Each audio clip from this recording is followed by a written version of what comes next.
What's going on, Conscious Crew? It's your favorite breakdown commentator, CTV. Welcome to another riveting episode of the Consciouztv platform. And yes, you are in the right place. I know when y'all saw this headline, y'all probably said, bitch, what type of channel was this? Who did I accidentally subscribe to? It's the King. Y'all know, baby, that I'm one of the only content creators who will take you around the world.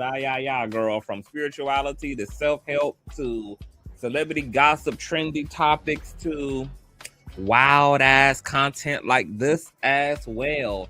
And you can expect a lot more of this type of content. I'm going to be creating a separate channel to discuss things of the paranormal, things of the spooky ooey, ghost stories, the whole nine. I am so freaking excited about it, but I'm going to put all of that type of stuff, somewhere else. I'm not going to keep mixing it up in a platform that I have predominantly made out of celebrity gossip.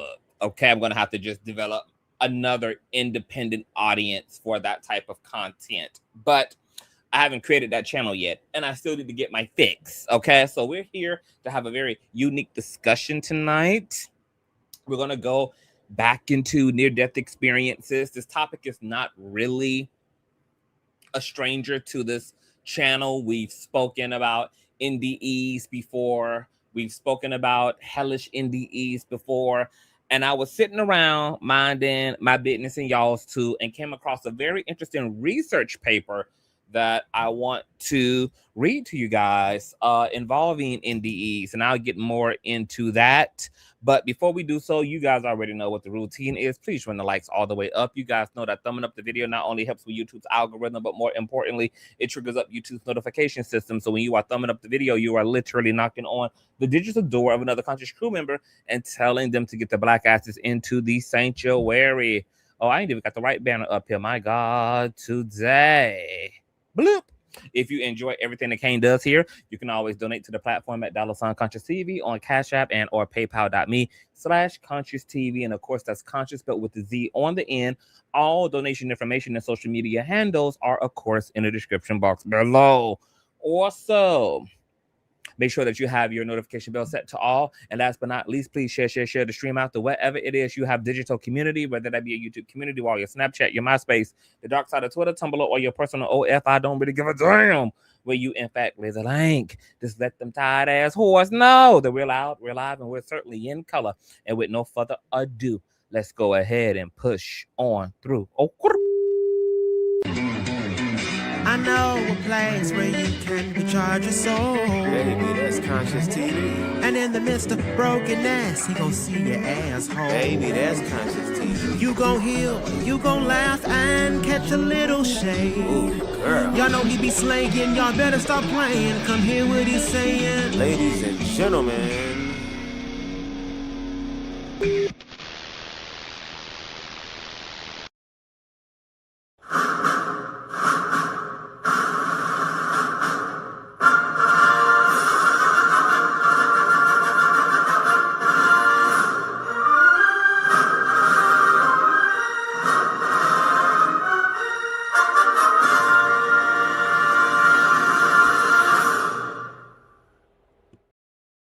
All right, what is going on, Conscious crew? Happy hump day.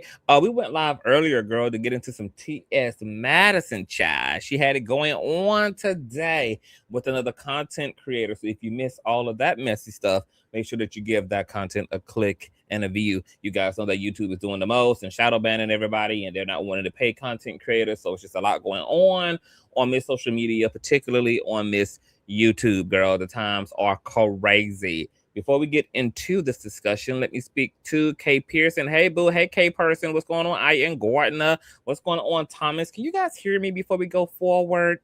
Give me a 1. I haven't used my professional microphone in a very long time, and I want to make sure that she is sounding great. All right. So if you guys can hear me just fine, give me a nasty piece of 1 in the chat. Matter of fact, let me see if I even have the right microphone on, for God's sakes, because, we got a few different options here. Okay, all right. What's going on, Carolyn? Hey, boo. Okay, everything sounds great. Okay, let's do one more tester. because I think I want to play some background music for you guys, set a whole mood and ambiance today. Oh, yes. Let me know what this volume sounds like. Okay, I'm going to let this background music play as I talk and ramble. And you guys tell me if the background noise to my voice ratio sounds nice and balanced. Okay, here we go. Okay. Background music has been synchronized.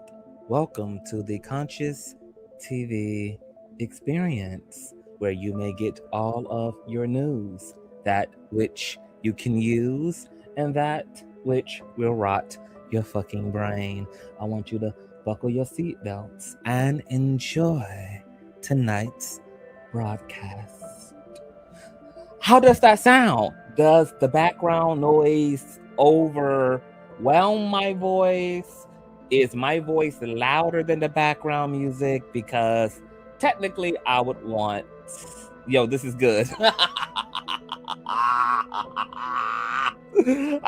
Okay, but I need the background music to be lower than my actual voice, because I want to make sure that you guys can actually hear what I'm actually saying. So is it nicely balanced? Is it too loud? Like, tell me what's going on, because I can't hear what you guys can hear. I'm not going to be able to hear it until the aftermath. Hold on, let me pull it up. Let me pull it up, honey. I am too stoked for this tonight. My God, I like when I can come and just be weird and just do weird stuff and just show y'all who I am when I'm not being a hot freaking mess. Okay, hold on, I'm gonna turn it down just a little bit more. Just a little bit more. Okay, I think that right there, because baby, this instrumental is gonna jazz up it a little bit. Let me pull this up though. Let me see if I can see what it sounds like. Hold on, you guys.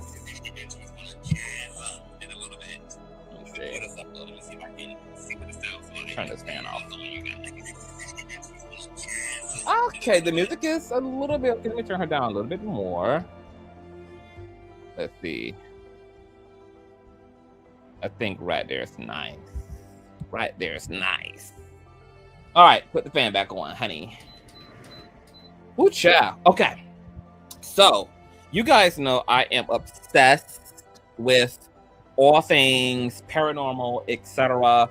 You know what my plan is? Let me put this music on pause. We'll put that on when I start reading. Sounds like a podcast I definitely listen to. Okay. Thomas is getting an echo, you guys. Are you guys getting an echo? Because it might be Thomas's Boost Mobile. I done told y'all about coming up in here, girl, with them phone plans from Dollar General, girl. Okay, y'all be spending $15 on your all can talk, all can text plan from Family Dollar, girl, and then be talking about echoing and glitching and things. Is anybody else getting an echo, or is it only Thomas? Let me know. Is anybody else getting an echo? Could majority wins over here, Thomas. Are you guys getting an echo? Let me know. I need to know you guys getting an echo. Everybody good? No, okay. K person not getting an echo. Look like it might just be you, Thomas. Oh my God. Are you listening through in AirPod? Okay. Katy Perry, what's going on, boo? Says clear as a bell. So, okay, everything all good? All right.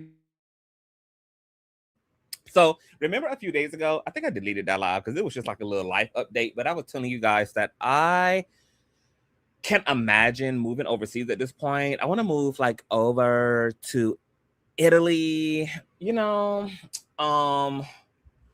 just roam around. I got a few holes over in Amsterdam, and it just looks so romantic and poetic over there. And I can just imagine me over there with my long ass weave, just in my pea coats, going to museums and sitting outside of coffee shops and enjoying a nice, slightly gloomy day, returning back to my loft, high luxury apartment with my little Yorkie, sipping on my little latte, staring out of a big ass window overlooking, the glamorous city of the things, like something that you'll probably see like at the end of a movie that concludes in favor of the star, aka me.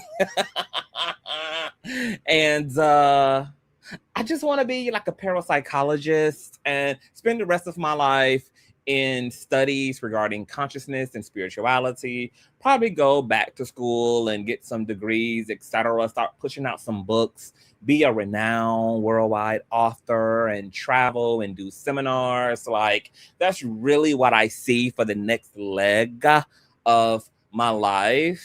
And I just want to be like a cozy professional. A real cozy professional. I probably honestly kind of walk away. Would I walk away from social media altogether? Because social media is just a buzzkill. America is a buzzkill. American culture is a buzzkill. I really cannot imagine a future here. I, right now, have no interest in creating a future in America. The culture is too disorganized and too disjointed. It's like a themeless culture. Like, it just feels like we're in a gumbo. And I hate that for us. Like, I miss the era before social media where American culture had eras. Like, we had themes, right? Like the 90s had a theme. There was a wardrobe.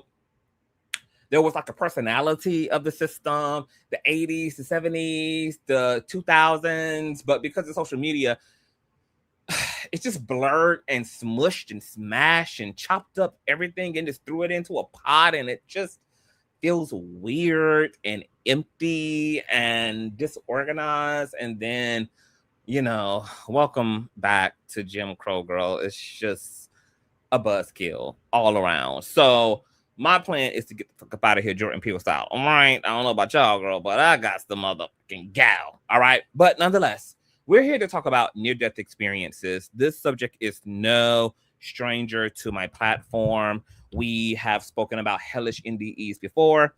We've read research papers and peer-reviewed research on the phenomenon of near-death experiences. If you guys don't know what the hell an NDE is, the acronym for near-death experience, it is the experience of being clinically dead, but not really dead, because upon your clinical death, you are having some ethereal, otherworldly experience where you find yourself floating outside of your body. And from there, you go on a fantastical adventure through the universe, through the heavens, or in this case tonight, through the hells. Okay. These experiences have become so prominent that they have ended up in medical journals all around the country, where now up and coming medical students kind of have this ingrained in their studies to become MDs, because with resuscitation methods, there are more patients and citizens who are recounting having experiences outside of their bodies. And some of these experiences defy scientific logic and scientific reasoning. You guys know one of my favorite and a very famous near-death experience that really rocked the scientific community and really jumpstart scientists' interest in consciousness. And what that was the NDE of Pam Reynolds, who had a brain aneurysm, and in an attempt to save her life, she had to undergo a very dramatic brain surgery where the surgeons had to saw off the top of her head, essentially kill her on the operating table. They didn't need to put her to sleep. They needed her to be clinically dead. So they had to stop all neurological activity, ceasing her blood flow, ceasing any function of her brain and her heart, and she would be clinically dead on the operating table during this procedure for 2 hours. From that point, she was able to come out of her body. She was able to observe everything that took place in the operating room. She went into the classic tunnel, headed toward the light, where she met people that she didn't know and people that she did know, relatives who had long passed. She returned back to her body, and she shook her brain surgeon, who had no idea how she was able to recount the conversations that were happening all around her dead corpse body. Okay, she was able to describe the equipment that was used, etc. This all happened during the 90s. Okay, and these experiences are global. They are worldwide. People all over the world are having these experiences and are bringing back real-time information that they have no physical, logical explanation for. And these are not like hallucinations, which are very disjointed and chaotic, which relative to NDEs, there are universalisms within these experiences, which puts them in a class all by themselves, unlike hallucinations, which typically have no type of particular running theme and are kind of personal to the experiencer, unlike NDEs, where you can find similar working themes, such as the light, such as the tunnel, such as the out-of-body experience, etc., the life review, the psychic component of the NDE, which also thrusts it into another category, because it's not just also a experience of the senses, which should not be operating, considering that people are dead for 30 minutes, people have ceased to be for hours on end, and were able to see, hear, feel, experience, and retain memory, etc., all without a functioning, working body and brain. But doctors and researchers are trying to figure out how in the hell are these people able to retrieve unobtainable information in a state like this, where they are physiologically not here. They are literally offline. It would be equivalent to turning off your cell phone, and somehow somebody is able to still call you, and you're still able to communicate on a powered down cellular device. So this has quantum leap interests in NDEs. It's opened up questions about what is the nature of life and reality. What are humans? What is this part of ourselves that seemingly is transcending death and still is lucid and has consciousness? Is it the soul that religion has long talked about? Is it the spirit that spirituality and pagan religions have long talked about? Is the space out of body? I mean, is the space the spirit world? Okay. Not to mention that we've had quantum leaps and a lot of interesting discoveries within quantum physics and quantum mechanics, etc. And all of it seems to be verifying and talking about and confirming and legitimizing the very same thing, which is that we are not our bodies. Researchers have even concluded that in the beginning, they thought that it was the brain that created consciousness, but now they understand it to be the other way around, that consciousness created the brain. Consciousness created the body. Consciousness is shaping the experience and perception of 3D reality. Your experience of another object, your experience of your body, which on a subatomic level, all these things are just atoms and protons, etc. Protons don't even exist without even observing them. Okay? Like, the pixels of reality are not even physical. Okay? That your entire life and lived experience as a biological entity is a complete and utter illusion. Okay? That it's hallucinatory in and of itself, which makes perfect sense, because this explains why so-called miraculous things can happen. This explains why so-called supernatural and paranormal things, otherworldly things can take place, because what we're really calling a physical experience isn't really, in fact, physical. And to push the envelope just a little bit more, to press the gas a little bit more, for me as a spiritualist, I don't really like I speak in those ways. Like I use language like physical and non-physical, spiritual and physical, but in all actuality, from my worldview, there is no such thing as the physical world at all. What we're calling physical reality is nothing more than a spiritual dimension as well. This is an astral plane as well. That's why we can bend it at will. This is why we can influence it through the law of magnetism and the law of attraction. This is why we can produce miraculous things, because this here earth, so-called the known, seen, verifiable, tangible, measurable universe, is a spiritual dimension and a astral realm in and of itself too. It just vibrates at a slower rate than the dimensions that are overlapping this space-time continuum. So spiritual things, miraculous things, paranormal things may have a gradating experience. They may occur slower in this realm, but they occur nonetheless, and they can occur because Earth is spiritual. The known universe is a spiritual and astral realm as well.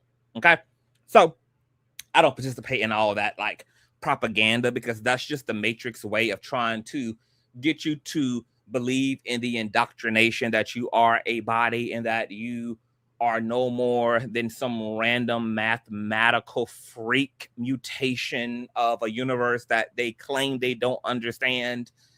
And that type of thinking and indoctrination keeps you from taking advantage of the fact that you are a little god inside of your own imagination, playing around in this simulation within your divine imagination. And it keeps you from self-liberating and being empowered, and all the gurus and all the mystics and all the transcendent masters, from Jesus to Krishna, you know, to them all, honey, have came and gone to try to wake up humanity to this reality that heaven is not out there, heaven is in here, that hell is not out there, that hell is in here, and that all the functional working keys to your life are within you and all around you. Can't you see that the kingdom of heaven is within? Can't you see that the kingdom of heaven is without and all around thee? Can't you see? Open thine eye and let thine eye and thy body be filled with light. Okay.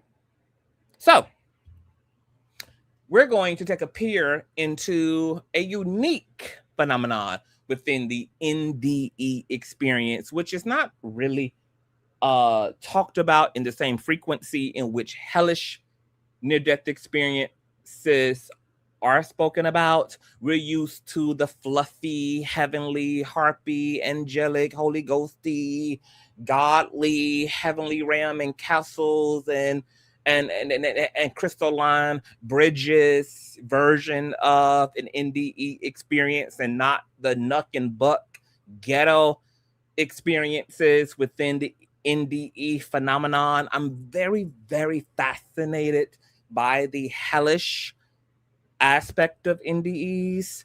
I want to understand their logistics. I want to understand and extract as much information about what they really mean, what they can tell us, what they can add to the pot of our understanding of the multiverse.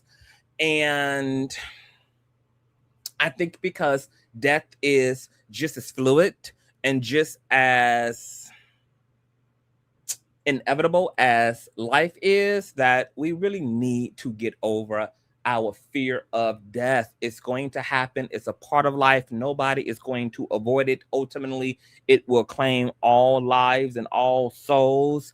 And I think that we will be doing ourselves a just service by knowing as much as we can about the so-called spirit world, and knowing as much as we can about this transition from this experience to that experience, which is really what it is, more so than death. We do not die. There is no such thing as death per se. There may be the death of the biological self, but there obviously is no death of the authentic self, you know, the substance that animates this flesh puppet that we call a body continues on.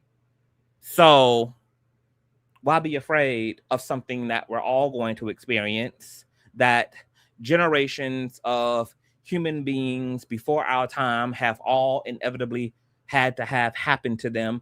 And we're living in an era where there is more objective information around death and what to potentially expect more than any other era because of medical advancement, even though our ancestors did not need so-called commercial science to validate something that we already knew through direct experience, because mankind has been having psychic experiences since the beginning of time, everything from dreams to otherworldly visitations to miraculous manifestations to astral projections to intuition to the prophetic, etc. It's all been a part of reality and our experience of life from the beginning of history before we even formed freaking language. Okay, so for me, I love the topic of death. I'm fascinated by the topic of death. And the more that I have come to understand about death, the more at ease it has put me when it comes to the reality that I too am going to take off like a rocket one day. When that day is, only God knows, but it will be on God's time. And I will be off into the heavens as well, transmuted and melting back into the whole of source energy to become something again. Something individual again, probably, more than likely. Okay, so we're going to read from a research paper written by medical doctors Bruce Greyson and Nancy Evans Bush, who are prominent experts in near-death studies, best known for their pioneering work on distressing or hellish near-death experiences. While most NDEs are blissful, their work broke new ground in the medical and psychological fields of examining frightening, confusing, or hellish ones. In 1992, they co-authored the first major peer-reviewed study on the topic, classifying distressing NDEs into three distinct types. One, inverted NDEs, experiences that feature the same elements as pleasant NDEs, for example, seeing a being of light or entering a tunnel, but are interpreted by the experiencer as horrifying or threatening. Two, the void experiences, an overwhelming sense of nothingness, absolute isolation, and non-existence. Three, hellish experiences, perception of torment, terrifying entities, or landscapes typically associated with traditional concepts of hell. Just to tell you a little bit about the authors. So let me just bring up a little visual for you guys, and then we're going to get to reading. All right. Go and grab your popcorn, your liquor, your ayahuasca, your marijuana, your DMT, whatever the hell gets you lifted, girl. Prayer. You might want to throw some holy oil around, child. Protect yourself. Draw the seventh circle around you. Go the Star of David to bind off, okay? Because, baby, you might get a little spooked, baby. You, too, may find yourself in hell one day. All right. Let me cue up our music, and then we can see it. And please run the lights all the way up. Yes, God. Hold on. Where is my media? There we go. We have now entered.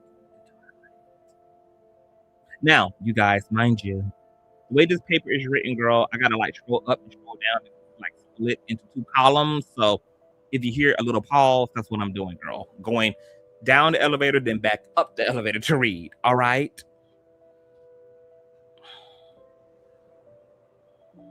Distressing Near-Death Experiences by Bruce Greyson and Nancy Evans Bush. Most reported near-death experiences include profound feelings of peace, joy, and cosmic unity. Less familiar are the reports following close brushes with death of experiences that are particular or entirely unpleasant, frightening, or frankly hellish. While little is known about the antidotes or after effects of these distressing experiences, there appears to be three distinct types involving: one, phenomenology similar to peaceful near-death experiences, but interpreted as unpleasant; two, a sense of non-existent or eternal void; or three, graphic, hellish landscapes and entities. While the first type may eventually convert to a typical peaceful experience, the relationship of all three types to prototypical near-death experiences merits further study. The effect of distressing experience in the lives of individuals deserves exploration, and the psychological impact may be profound and long-lasting.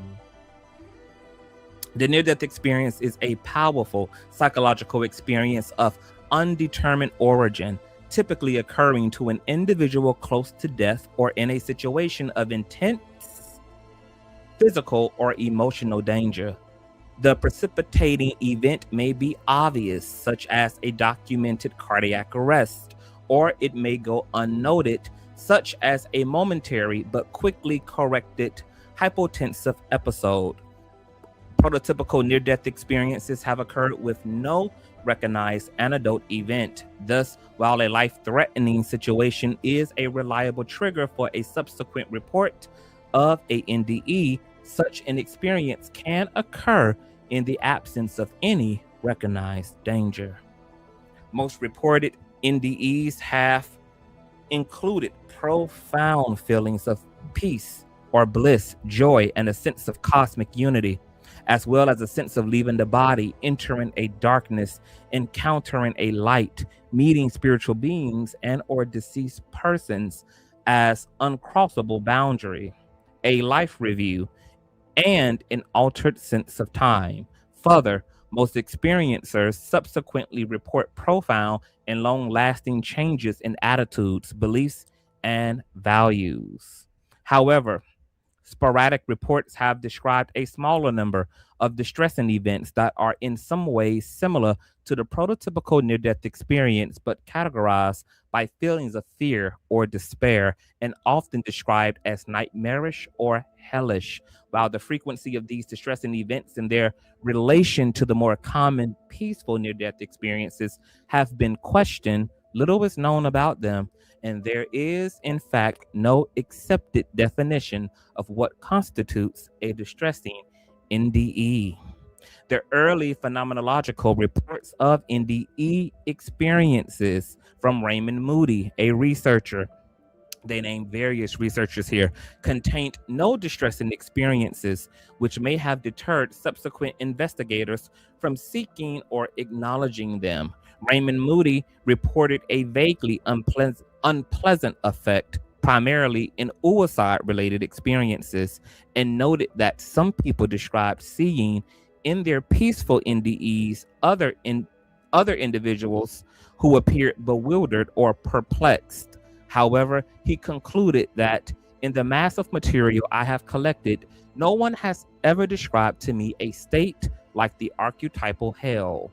Researcher Saborn noted that only 18% of NDEs he interviewed reported transitory feelings of fright or bewilderment, which were replaced by tranquility as the experience unfolded. Researcher Wing estimated that unpleasant experiences might account for 1% of all reported cases or less, and concluded that in my own experience, having talked to or heard the accounts of many hundreds of NDEers, I have never personally encountered a full-blown, predominantly negative NDE, though I have certainly found some NDEs to have moments of uncertainty, confusion, or transitory fear.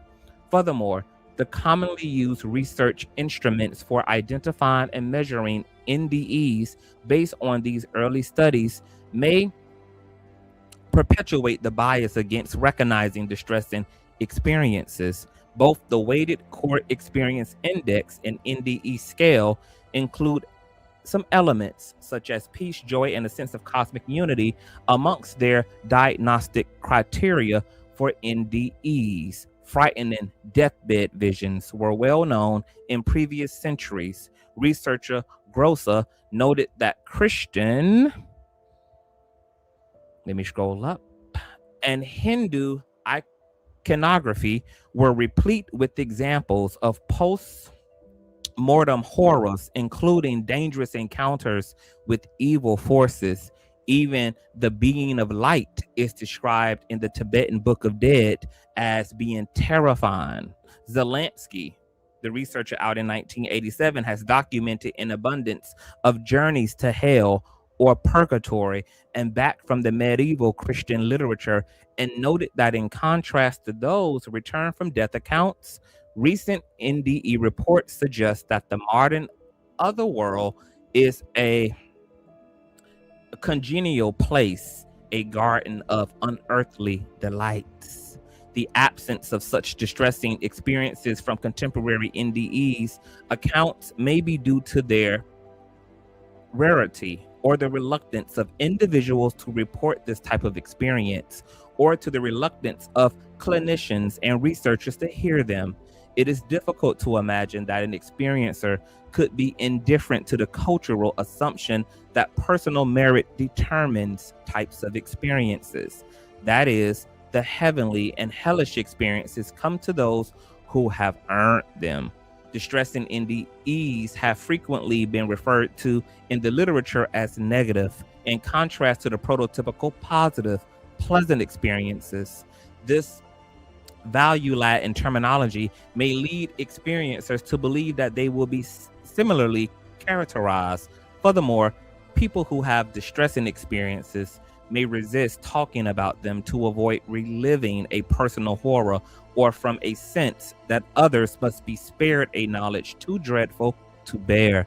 It may seem impossible to be open about a dark and distressing experience, considering how difficult it is for many people to report radiant and peaceful encounters.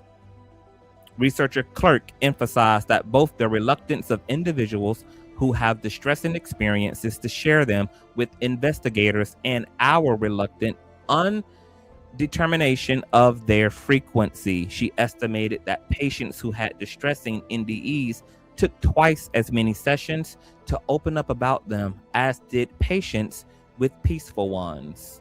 Elsewhere, researcher Clark, she emphasized the fear, anxiety, and sense of vulnerability that may follow a distressing experience. Whether distressing NDEs are rare or simply underreported, enough contemporary reports have surfaced to confirm that they do in fact exist. Researcher Rawlings speculated that interviewing patients immediately after resuscitation would reveal as many distressing experiences as peaceful ones, on the assumption that terrifying experiences would be quickly repressed. He noted great variety in content amongst these distressing experiences, in contrast to the consistency amongst those of a peaceful nature, and recounted 12 examples assembled from a variety of sources. But his anecdotal accounts provided no information about how long after resuscitation these individuals were interviewed. Other researchers have found no evidence that distressing experiences are rapidly repressed, nor of a higher incidence of their report immediately upon resuscitation. Researcher Rogo, citing Rawlings' findings that distressing NDEs are less consistent in content than peaceful ones and are quickly forgotten, concluded that hellish experiences might be hallucinations produced by the witnesses' minds as a reaction to the violent physical ordeals such as chest pounding and electrical stimulation, which are part and parcel of normal resuscitation techniques. Researcher Garfield reported that of 36 individuals he interviewed initially, from 2 hours to 3 days after the event, that 8 aka 22%, described demonic or nightmarish visions of great lucidity, and another 4, aka 11%, reported dreamlike images alternating blissful and terrifying features. He further reported that in repeated interviews over a 3-week period, that there was no change in description of either peaceful or distressing experiences. Lindley, Bryant, and Callan, researchers of course, in a study of 55 NDEs collected through newspaper advertisements, found that 20% to be partially negative or hellish. They defined,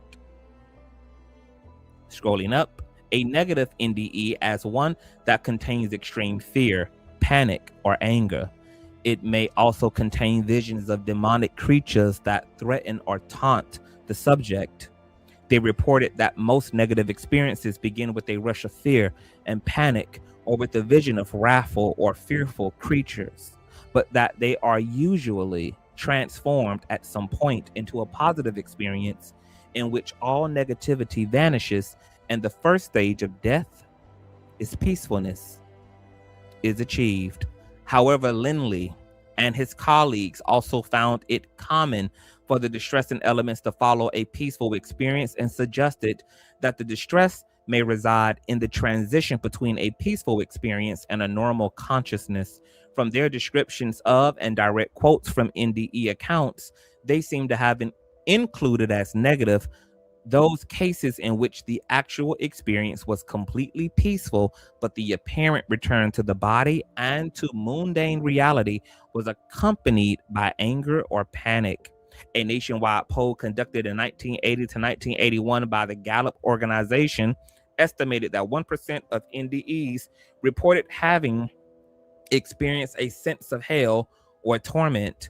But these researchers warned that the question of distressing experiences was more complex than their data suggested.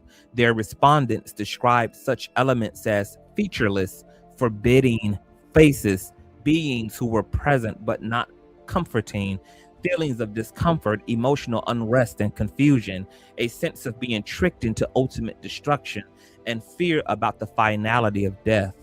Nevertheless, the Gallup poll reported that belief in hell was less pervasive amongst ND experiencers, 47%, than it is amongst the general population of 53%.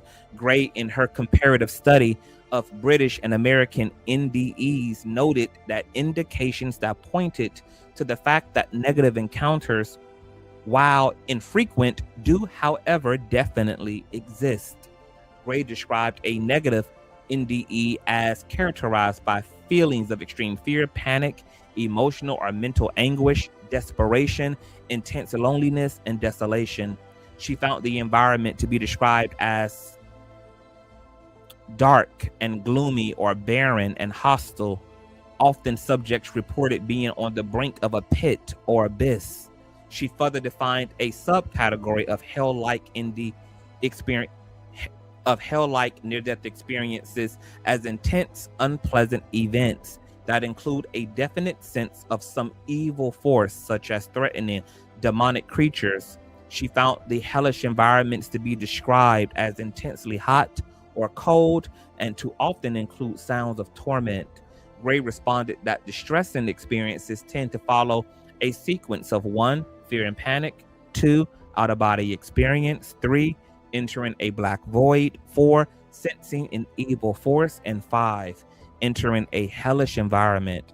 This sequence mimics researcher Ring's temporal model of the prototypical near-death experience unfolding in stages of 1, peace, 2, out-of-body experience, 3, entering the tunnel, 4, seeing the light, and 5, entering the heavenly environment. Researcher Gray noted the belief of physicians she interviewed that distressing experiences were more likely to be reported immediately after a NDE event. On the other hand, she noted that cardiologists such as Dr. Sabone, who interviewed patients immediately after cardiac resuscitation, had failed to elicit any hellish experiences, and that the 5 distressing cases she herself had come across were reported long after the event. Researcher Atwater also noted that patterns parallel the prototypical peaceful near-death experiences in her small sample of distressing accounts. She described some elements of the latter as lifeless apparitions, barren expanses, threats or silence, danger of violence, a sense of hell, and coldness. These, in contrast to the peaceful experiences, friendly beings in beautiful environment, conversations, acceptance, and overwhelming love, feeling of heaven and warmth. Researcher Flynn reported that Clark's clinical impressions indicating a general pattern to distressing experiences in which evil is experienced as a powerful entity separate from the powerful experienced light. Let me scroll up. You guys brought the likes all the way up. After effects of peaceful near-death experiences have been documented by researcher Noes, Sabone, and Greyson, Ring, Gray, Flynn, Atwater, and others. These effects, which are unlike those of any phenomenologically comparable events, are profound and durable. They include long-term pervasive shifts in values and attitudes that may both enrich and disrupt an individual's functioning in relationships, career, and intropsychic life. The impact of distressing NDEs may be of equivalent power and permanence, but that has not been systematically examined. Now that clinicians and investigators have discovered these distressing experiences, a number of questions arise. Initially, we need to document the incidents and phenomenology of these events. Only then can we begin to address 1, their connection to the prototypical peaceful NDEs about which we have learned much over the past decade, and 2, the more difficult but more meaningful questions about the possible causes or precipitants of distressing experiences and their effects on individual subsequent values, beliefs, and attitudes toward life and death. Over the past 10 years, some 30 individuals have spontaneously written to the authors to tell of their terrifying NDEs. Recently, a notice placed in the newsletter of the International Association for Near-Death Studies requested accounts of distressing experiences. These activities resulted in the collection of 50 accounts, which constituted the study group. From the self-selected sample, we have identified 3 distinct types of distressing NDEs, differing substantially in phenomenology. The first type is similar in features to the prototypical peaceful near-death experience, but is nevertheless interpreted as terrifying. The second involves a paradoxical experience of nothingness, or of existing in an eternal featureless void. The third includes blatant hellish images and often begins with a sense of falling down a dark pit. In this paper, we present examples of these 3 types and some of their discriminating features. For the study of these rare or rarely reported cases may elucidate whether these 3 types also differ in their causes and after effects. The first type of distressing experience often involves the phenomenological features of prototypical peaceful NDEs, such as a bright light, a tunnel, a sense of being out of body, and a life review, but is interpreted by the individual as terrifying rather than comforting. Often the individual identifies loss of ego control as the terrifying aspect of the experience. Following are verbatim accounts of this type. The first example is the account of a professional author who reported that she had no religious upbringing and no knowledge of NDEs prior to her own, though she has read about them since. She described an experience that occurred during an anaphylactic reaction to multiple black fly bites at the age of 35. I was taken to an emergency suffering from a severe allergic reaction to black fly bites. Both of my eyes were completely swollen shut, and I was having difficulty breathing. I was placed on a table and immediately given an injection of Benadryl and an IV of adrenaline. After a few minutes, my body began to shake violently. I then experienced a sensation of floating above the room. I saw a clear picture of myself lying on the table. I saw the doctor and the nurse, whom I have never seen before, and my husband standing by my body. I became frightened, and I remember strongly feeling like I didn't like what I saw and what was happening. I shouted, "I don't like this," but I was not heard by those in the room. I then started to breathe more easily, and after a while, one eye opened a little. As I looked around, I saw that the room and the people were exactly as I had seen them during my floating sensation. The second example was reported by a paramedic instructor who claimed to have heard several patients' accounts of their NDEs. She described an event she experienced during a bout of measles at the age of 6, during which, according to her mother, she almost died. That night, I was picked up unwillingly by a lady wearing a long green flowing robe, medieval style. She carried me in her arms and down a long, dark, green, moldy, tight, dirt-walled tunnel, swiftly taking me somewhere I did not want to go.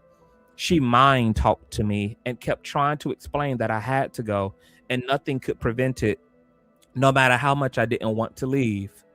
I think that was why she was carrying me, for I know I would have run back down the tunnel otherwise. Suddenly, she heard bells bonging from very, very far away. She stopped and turned to listen. She told me there had been a change, and I had to go back after all. She had no compassion during all of this, simply a formal, strong approach towards me. Then she carried me back to my bed and placed me on it.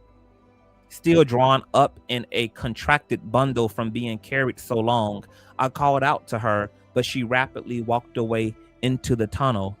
When my mother rushed in and heard my jabbered story, which scared me more than any dream, she became terrified due to my fragile condition. Ooh, child, they're getting into the stories, Grill, okay? Now, once again, these stories, while as explained, there are elements of the near-death experience that seem universal, like the out-of-body and how people actually transition from this life to the other, that are positive for some people, while other people experience even these transitory experiences as very terrifying. Okay? It's almost like somebody being scared of getting on an elevator and somebody else who's not scared of being on an elevator, or somebody being scared of being on an escalator, while another person may not be scared of the escalator, while the escalator or the elevator in this context isn't terrifying in and of itself. Depending on the experiencer, you know, they may be bewildered because they just have no idea what the fuck is going on and what the hell has happened and what is all of this. I remember when my uncle had passed away. He had a hospice-like experience, and my grandmother told me that my uncle, toward like the last few hours of his life, began to stare off into the ceiling, and he was smiling and he was reporting things that the witnesses experienced as heaven, and that brought like great comfort to my family who was surrounding my uncle during his final hours. On the contrary, I have a good friend, and he reported to me that when his grandmother died, something transpired in her hospital room that scared his grandmother so bad that she started having an entire anxiety attack, that her eyes got really big and wide, and those who were present with his grandmother could do very little to soothe her and calm her down, and she shortly transitioned after that. What she saw, we don't know.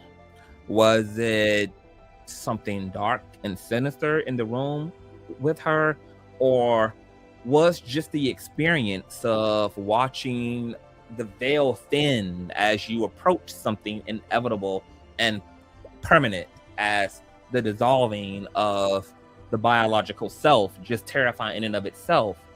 What does that look like for each experiencer, right? You know, people have reported seeing a vortex, seeing a tunnel of stars, just descending through their bed or being snatched up into the sky. There are so many variations and manifestations that people experience, and I can imagine that for those who are not expecting this and those who have no reference for what to expect at their point of death would just be terrified by just the transition aspect in and of itself, because it's just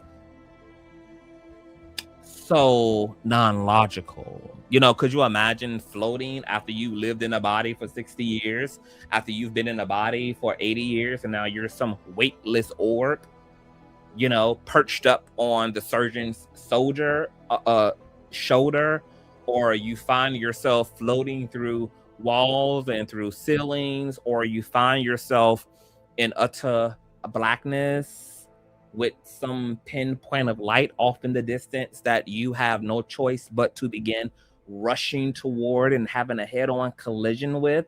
Could you just imagine all of that sensation and all of that dimensional change, just literally being in one place 1 minute and then in another? I mean, I'm sure that this would definitely cause people to be afraid, even if eventually, you know, they're going to come to a point of rest and they're going to come to a point of comfort, even if the way things are happening is leading to somewhere loving and eternal and blissful. But just, you know, once again, the transition period enough could be freaky as hell. Hey, Miss Alexis, who says, I don't fear what happens after death. I think how I die is scary, like the transition over, Paul. Oh, yeah.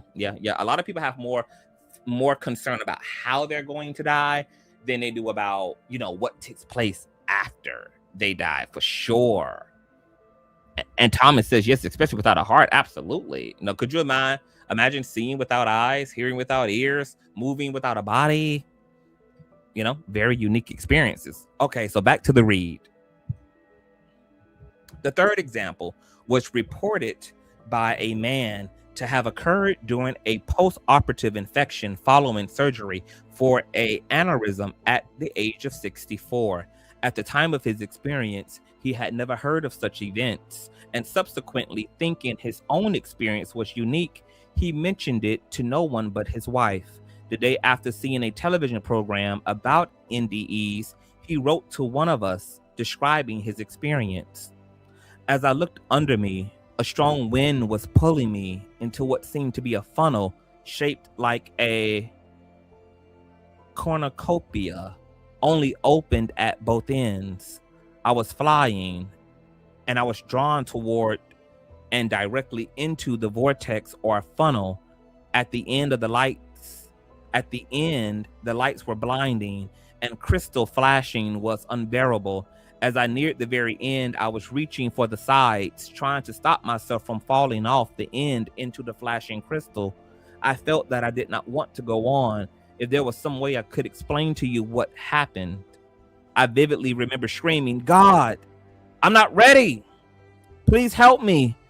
As I write this letter, I am reliving it. I remember when I screamed, an arm shot out of the sky and grabbed my hand, and at the last second, I was kept from falling off the end of the funnel. The lights flashing and the heat was really something. Since this type of distressing experience shares many descriptive features of the peaceful type, it is reasonable to regard it as a variant of the prototypical near-death experience. Supporting that view are the following examples of phenomenologically prototypical but distressing experiences that convert to peaceful ones once the individual stops fighting the experience and accepts it. The first example was reported by a licensed practical nurse whose family attended a Dutch Reformed church. She described an experience she had during a documented post-operative fever of 105 degrees, secondary to a pelvic abscess following her hysterectomy at the age of 36. After a week or more of continuously increasing temperatures, something happened to me. Tears come to my eyes. When I recall it, my body began to shake completely. I knew I was in trouble. A frightened young nurse came and placed a blanket over me and put a thermometer in my mouth, then left. I couldn't hold the thermometer and dropped it, but it broke with my teeth. I was alone in my hospital room. I don't know what happened next or how, but I was no longer in my hospital bed.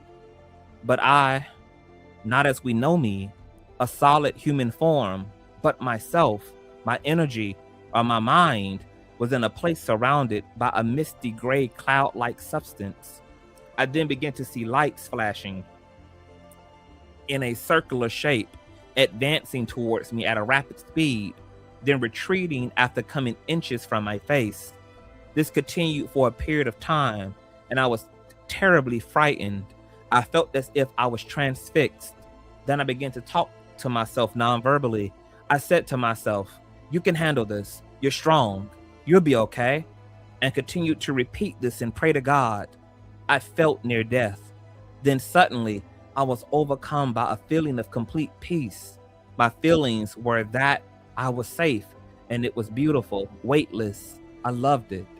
I felt at one with all, a great joy and ultimate peace of mind and body.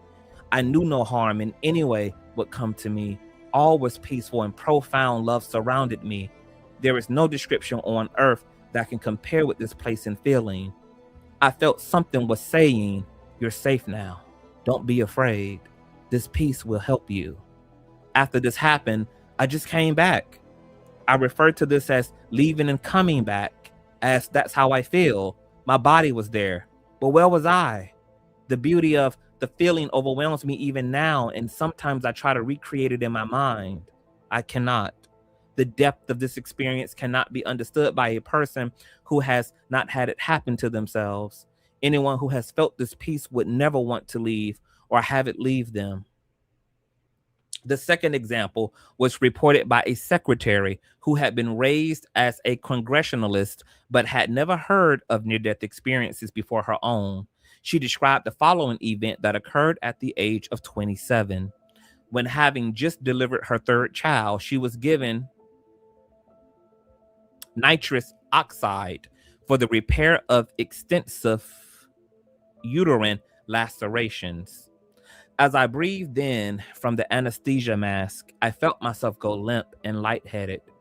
I was happy to give in to the floaty feeling because the bottom half of my body was experiencing intense pain, and a numbing sensation afforded me such wonderful relief.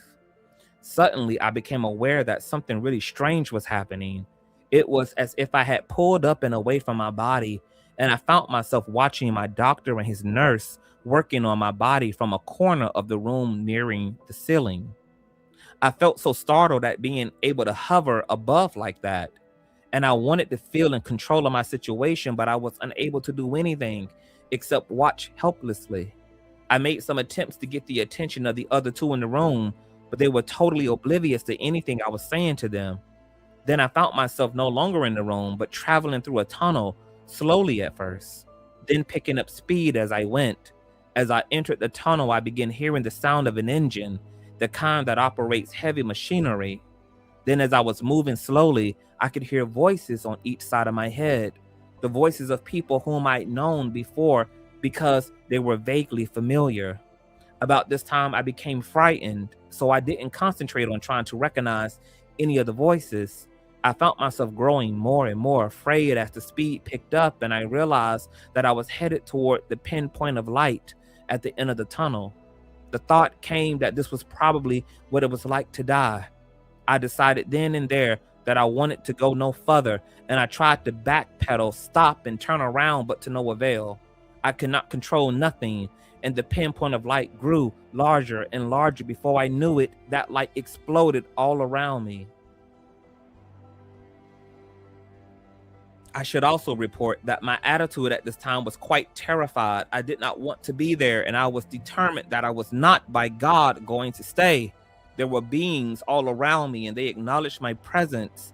The beings were quite amused at me. They totally accepted me into their midst and didn't seem to mind one bit that I was cranky and demanding to know where I was and who did they think they were anyhow, snatching me away like that. Put me back, damn it, put me back. Slowly, my ruffled feathers became smooth, and I felt peaceful and calm. So I began going along with this weird experience and became accepting of them too. We began to have a question and answer time. I would ask the questions, and instead of receiving a wordy reply, they would show me the answer. We moved from place to place with no effort at all, and I learned a great deal. Finally, the beings made it clear to me that I could return to the delivery room, and I found myself traveling back through either a tunnel or a hallway of some sort. This went very quickly, and I became aware of my doctor and his nurse again. Within a brief instant, I was inside my head and could move my head from side to side. Then I felt the sensation throughout the rest of my body that we would have if we slipped on a glove over our hand. The second type of distressing experience involves a paradoxical sensation of ceasing to exist entirely or being condemned to a featureless void for eternity. Sometimes this experience or this type of experience includes a sense of despair that life as we know it not only no longer exists, but in fact never did. That it was all a cruel joke. Unlike the first type of distressing experience, these generally contain fewer features of the prototypical peaceful near-death experience and do not appear to convert to the peaceful kind with time. Following the verbatim accounts of this type, the first example was reported by an academic administrator, the daughter of Unitarian ministers, who had never heard of such experiences previously and believed that she was the only person ever to have had one, unable to tell even her husband about it. Her experience occurred during the delivery of her second child at age 28. The fetus had engaged in labor had begun 3 weeks early, and she was sent to the hospital where 3 Pentacin drips were started over the next several hours. She described her mental state as fearful, distressed, depressed, and panicky. Finally, she was given nitrous oxide. I remember trying to fight the mask, but they grabbed my wrists and strapped them. First, there was only unconsciousness, but at some point further into delivery, my blood pressure suddenly dropped. I was aware, not of the flurry around me, but of moving rapidly upward into darkness. Although I don't recall turning to look, I knew the hospital and the world were receding below me very fast. To this day, my mind holds a sharp picture of them down there, though I don't know how I could so clearly have seen something I didn't even look at. I was rocketing through space like an astronaut without a capsule, with immense speed and great distance. A small group of circles appeared ahead of me, some tending toward the left. To the right was just a dark space. The circles were black and white and made a clicking sound as they snapped black to white, white to black. They were jeering and tormenting, not evil exactly, but more mocking and mechanistic. The message of their clicking was, your life never existed. The world never existed. Your family never existed. You were allowed to imagine it. You were allowed to make it up. It was never there. There is nothing here. There was never anything there. That's the joke. It was all a joke. There was much laughter on their parts, malicious. I remember brilliant. Argumentation on my part, trying to prove that the world and I existed. I recall arguing that I knew details of my mother's life before my birth, things about her childhood in another part of the country. How could I have made that up? And my first baby, I knew her. I knew I hadn't made her up in childbirth. Why would I ever have made up that? They just kept jeering. This is eternity. They kept mocking. This is all there ever was and all that will ever be. Just this despair. It was empty except for me and them, and dark, not like night dark. Somehow it was thinner, whatever that means. It was very dark and immense all around, but somehow I could see them. The voidness seemed to thin out somewhere off by the horizon, if there had been a horizon, but it wasn't lighter, just thinner. It seemed to go on forever. I was debating and simultaneously grieving for my first baby and this baby that was never going to get born, and for my mother. The utter emptiness just went on, and they kept on clicking. I was trying to summon up some strong memory of my husband in the house, something tangible to argue with, thinking that I couldn't bear this for eternity. The grief was just wrenching. This world gone, and grass and my first baby and all the other babies in hills. I knew no one could bear that much grief, but there didn't seem to be any end of it and no way out. Everyone I loved was gone. Time was forever, endless, rather than all at once. The remembering of events had no sense of life review, but of trying to prove existence, that existence existed. Yet it was more than real, absolute reality. There's a cosmic terror we have never addressed. The despair was because of the absolute conviction that I had seen what the other side was. I never thought of it as hell, and there was no way to tell anyone. I wouldn't matter how I died or when. Damnation was out there just waiting. 6 years later, I was leafing through a book. It may have been Jung's Man and his symbols. Turned a page to discover a picture of one of the circles. The book landed across the room in one shudder. That was terror. It was corroboration. Somebody else knew about the circles. There would be no way I could any longer pretend they were imaginary. It would be several more years before I learned that the circles were the yin and the yang of Eastern tradition. Their sound had been the black and white sides clicking to the opposite and back again. The second example. Now, this lady's experience, we've read this before, was really wild. And you know, I've long thought about those circles. Clearly, she's describing some type of orbs.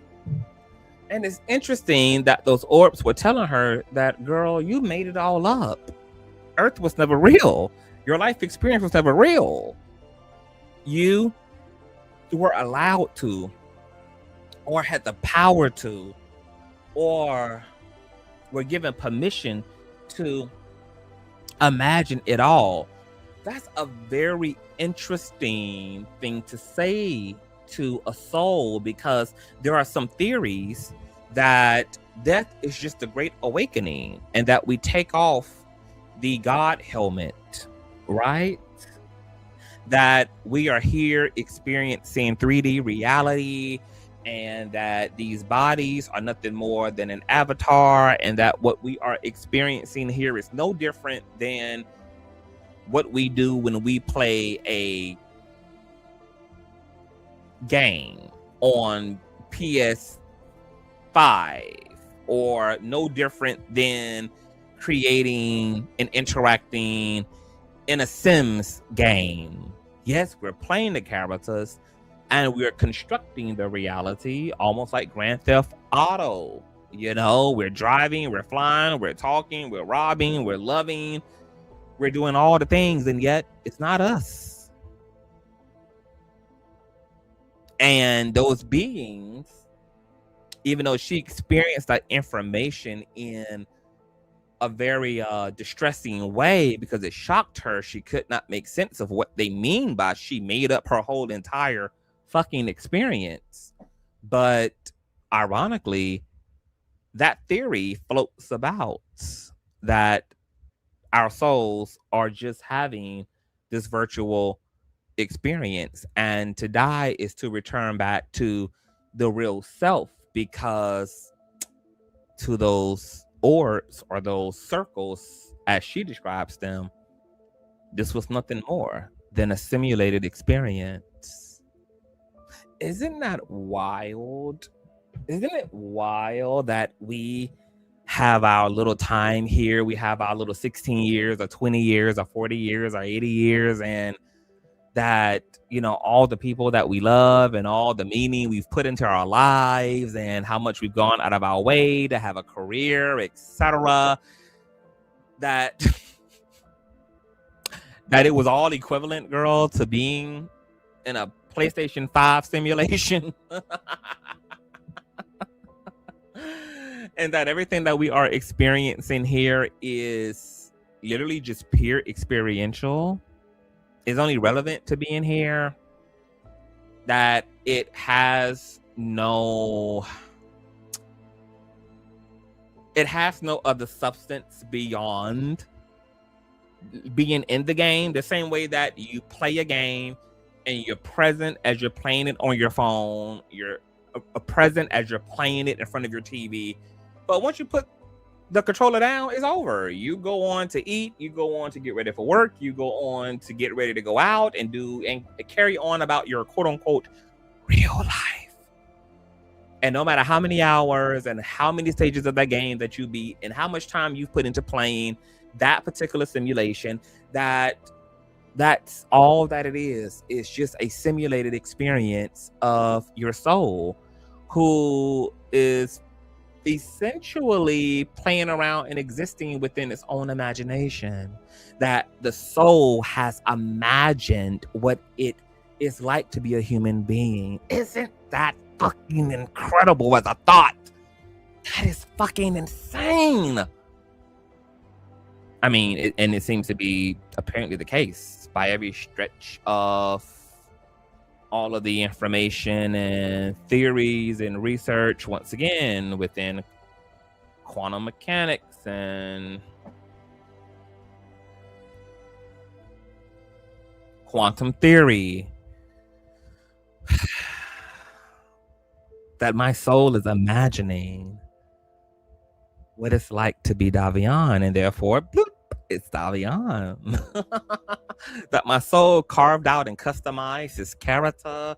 I want to be a 5'10" American LGBT boy, slightly lodged into a slightly homophobic religious family, but that loves him enough to where that experience is not too fucking harsh, that's born in the 1980s and will experience social upheaval and police brutality and live through technological advancements. And I want to know what it's like to be a content creator. I want to know what it's like to have lungs. I want to know what it's like to have a liver. What is it like to bleed? What is it like to not know who I am? What is it like to touch a tree? What the fuck is a tree?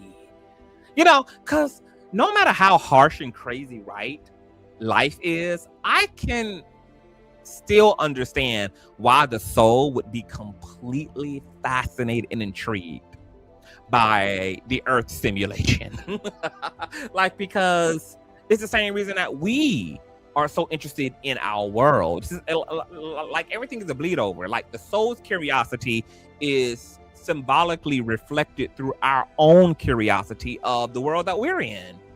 That's why we're landing on the fucking moon and sending drones and probes and satellites, and we're deep diving into the oceans, and we're out there in the jungles, and we're observing and exploring, and we are quote unquote having scientific breakthroughs because we're shoveling through, trying to figure out this shit. We're fascinated and intrigued by that which we don't know.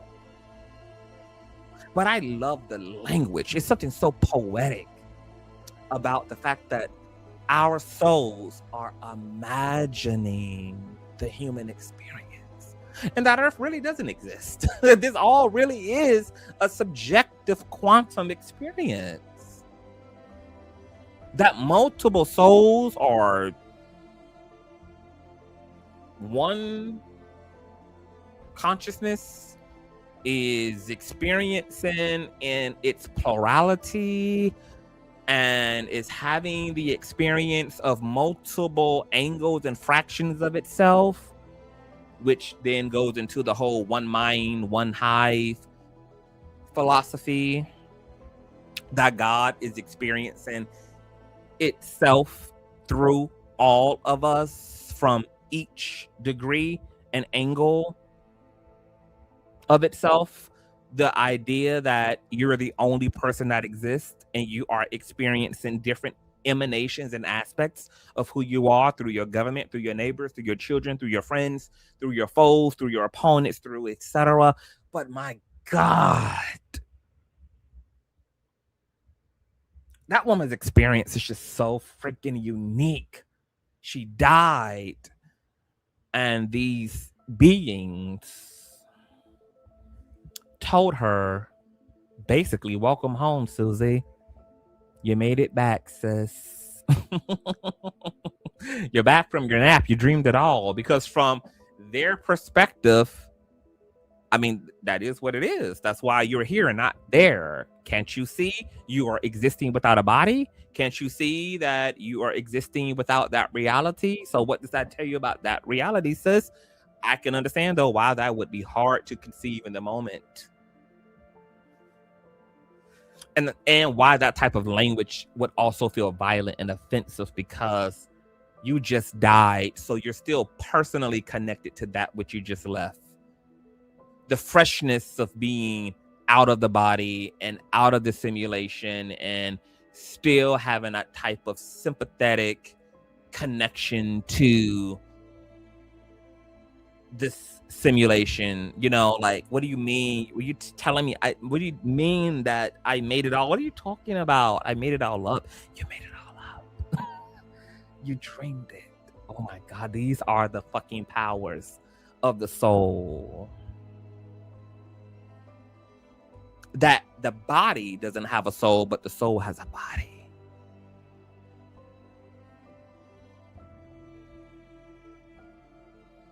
That we're here participating in the imagination of the soul. Yeah, I just gotta chew on that. That gives me that just wakes me up. Gosh.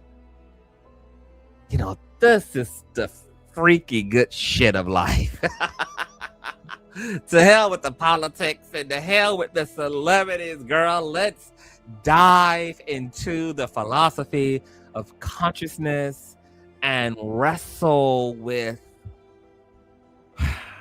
the concept of life. Let's wrestle with all of this circumstantial data that we can extract from our own spiritual experiences and that we can extract from your death experiences, which are the closest that we're going to get to an objective view and understanding of how this all works on a logistical and mechanical level.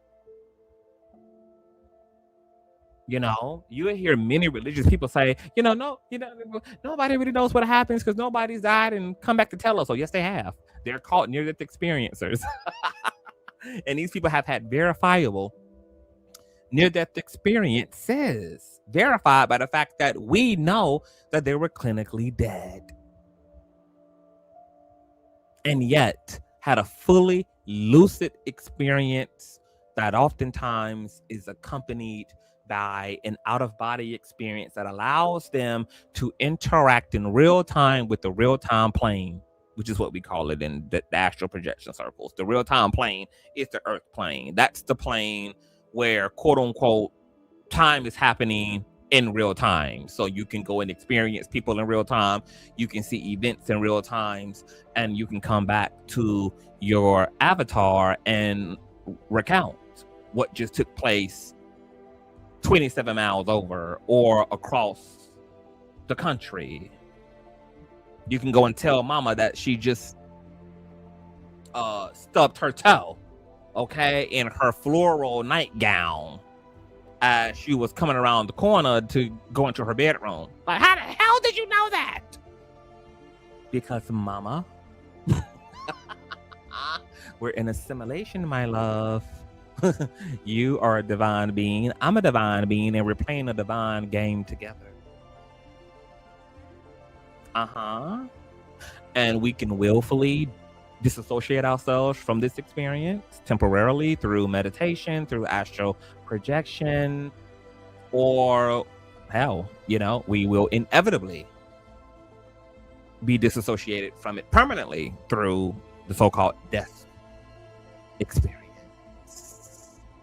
The old saying that we are spiritual beings having a human experience. Oh, yes. But my soul has imagined all of this. And this plays into all of the philosophies. This is why the law of attraction works. Because you are imagining your life. You are co-creating your reality.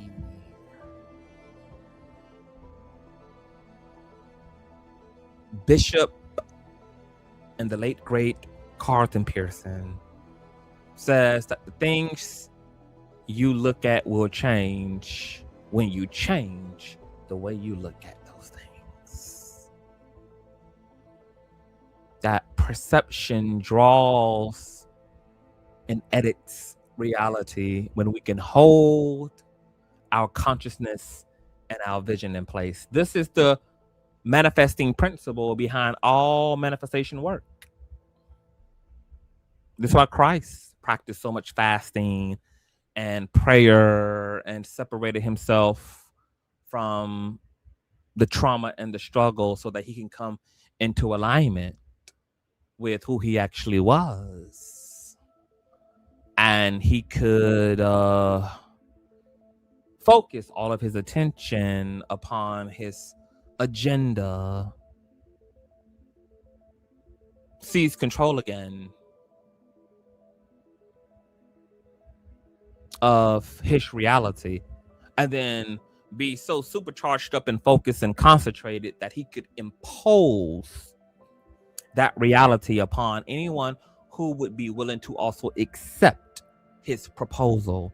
Which is why when he healed people, he would say, "It is your faith that makes you whole."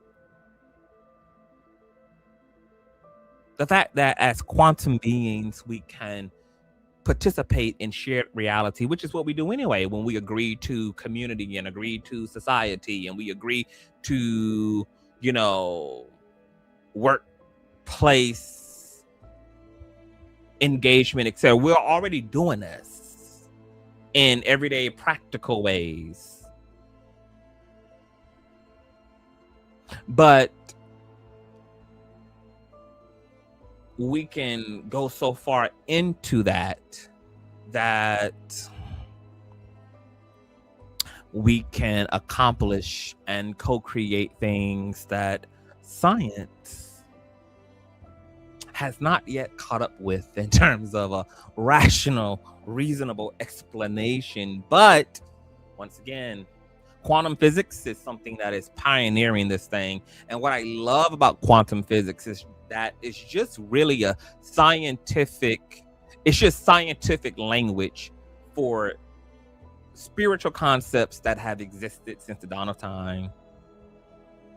And non-spiritual people just get to feel better about talking about spiritual things by doing so in scientific language. So whether you want to call it the spirit world or call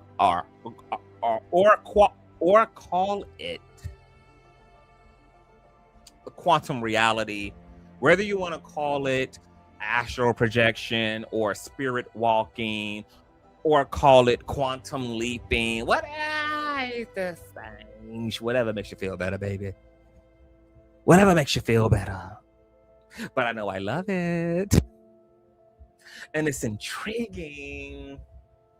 And when I take time to do this kind of stuff, and I just take time to like remind myself of all of this and indulge in all of this, this is the stuff that just makes me, it refreshes me, it recenters me, it affirms to me that it's okay to take the seriousness off and to breathe and to relax and to enjoy and to not get caught up in the fray of the ego and all of its bullshit, because you know the ego just takes everything so goddamn seriously. Let me read some of y'all comments before we continue to read, girl, because this is one hell of a write-up, girl. I think it's 16 pages and I don't even know what damn page we're on. Let me read while I'm pausing here. Thomas says it is not even consciousness at that point. I was scared of death. Ari says, okay, hold on, let me see. Ari is responding to Kalisa, hey boo. Okay, let's go up. Let's go up. Okay, Miss Alexis says so many accounts of people being dead and brought back, books written about their experiences. Absolutely. Absent from the body to be present with the Almighty. Kalisa says, I definitely believe in an afterlife. My mom passed in 2018. Oh, rest in peace to mom. Mine passed in 2012 and came to me in a dream to tell me that my brother was going to pass 2 days later in 2023. He died. Oh my, see? These are the remarkable experiences that just verify the fact that life has been so much more than what, mainstream media has ever afforded us to know. And that all of that supernatural woo-woo stuff ain't so much as woo-woo, baby. It's actually reality. Does have a choice to reincarnate or ascend to the next realm. So in some people's experiences, some people are given choices, right? Like some people cross over and they want to stay, but they're told it's not their time and you must go back. You have unfinished work. Then there are people who don't want to go, as we have already heard in some of the experiences shared in the paper that I'm reading, right? And they're able to abort their experience. They're able to willfully stay. So some people are given an ultimatum, depending on if they have that, if they die, quote unquote, prematurely, or if they have like soul ties and shadow work, or they have agreements that have not been fulfilled yet, which, all of that really, all of those implications are very interesting because it also suggests that we are curating and editing and co-creating our lives before we get here. While so many people feel like, they would have never chose us. It's like, well, yeah, seemingly you kind of did. Because you have to remember that from the soul's perspective, before it incarnates and gets here, it doesn't have like a judgment about any one said type of experience, whether it's the experience of poverty or the experience of being wealthy, or whether it's the experience of having a fully capable body or the experience of being handicapped or disabled. Like the soul isn't differentiating in that way between good and bad. All it's doing is choosing experiences. It's just intrigued by experiences, possibly dependent upon how long the soul has been reincarnating.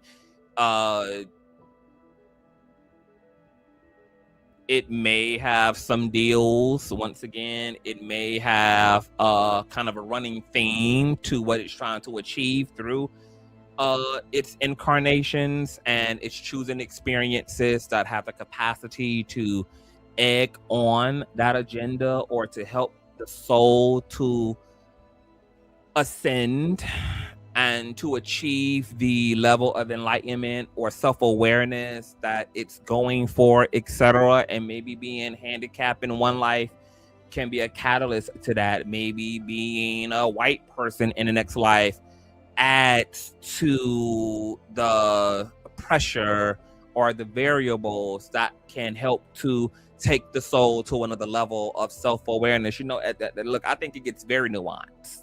It appears that it gets very, very, very, very, very, very, very nuanced, So are some souls writing out its experience from top to bottom, while maybe newer souls are jumping in for one time only, or jumping in and out in phases and cycles of this experience? But what seems to be evident to me is that the soul is not judgmental about the what and the who and the how of it all.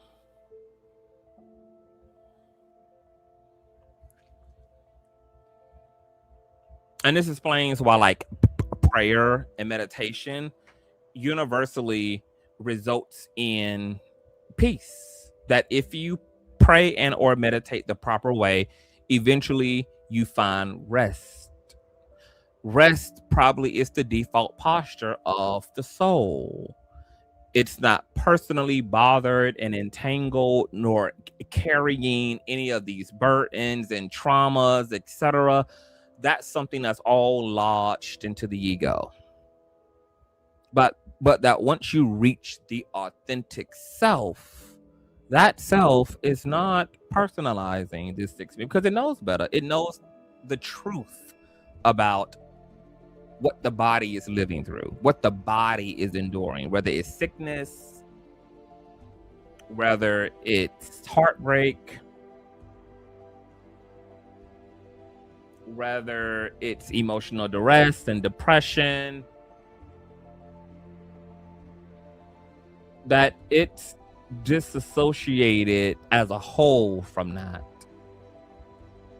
This experience of pain and pleasure and contrast and confusion and loneliness and ignorance and troubles is something that is exclusive to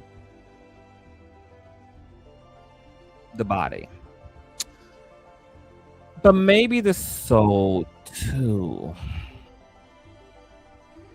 to some degree.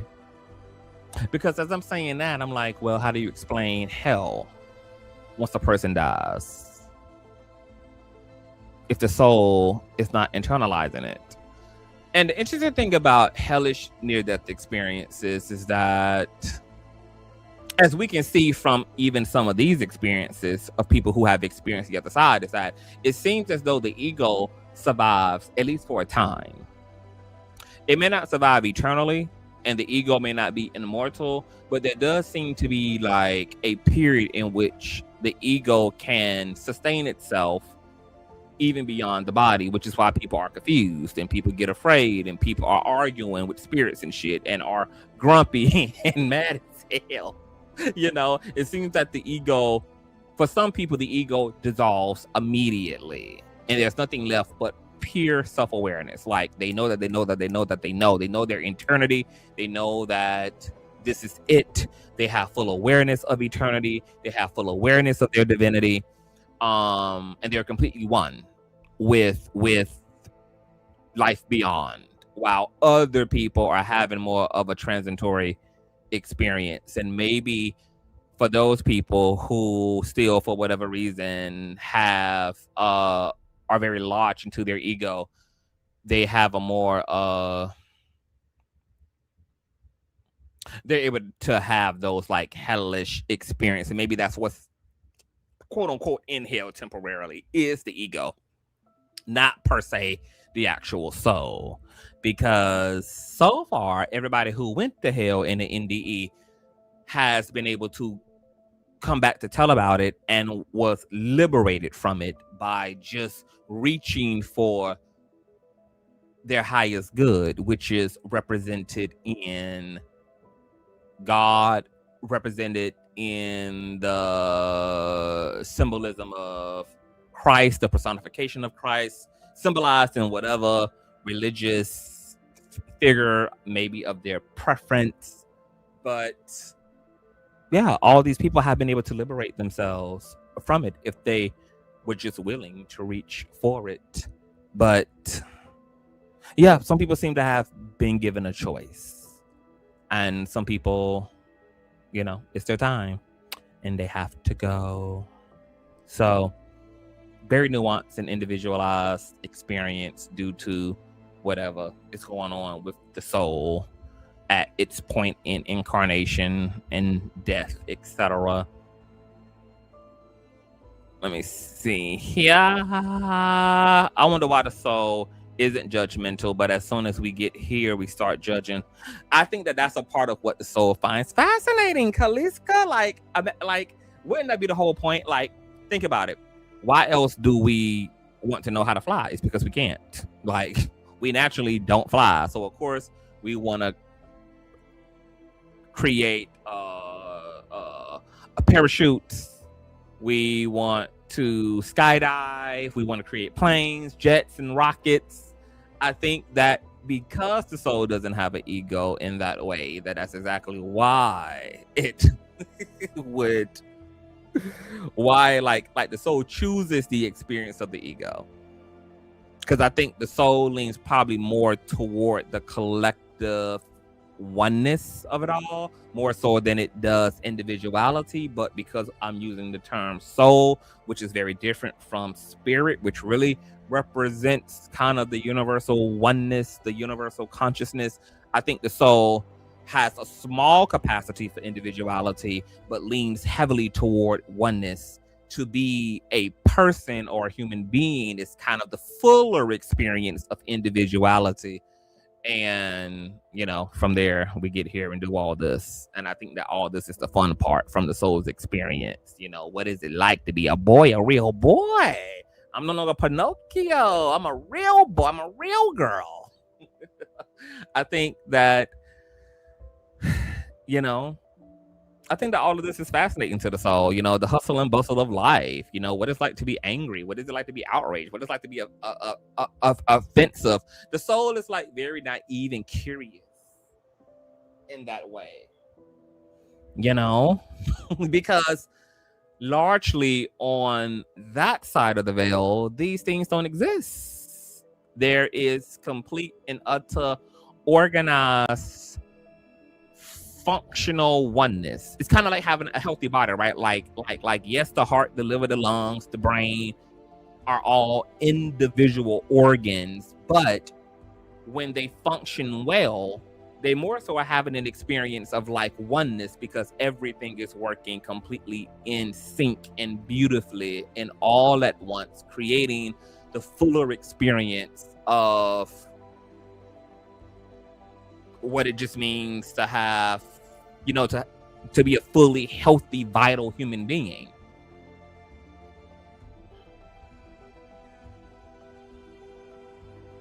But the brain is an independent organ. The liver is an independent organ.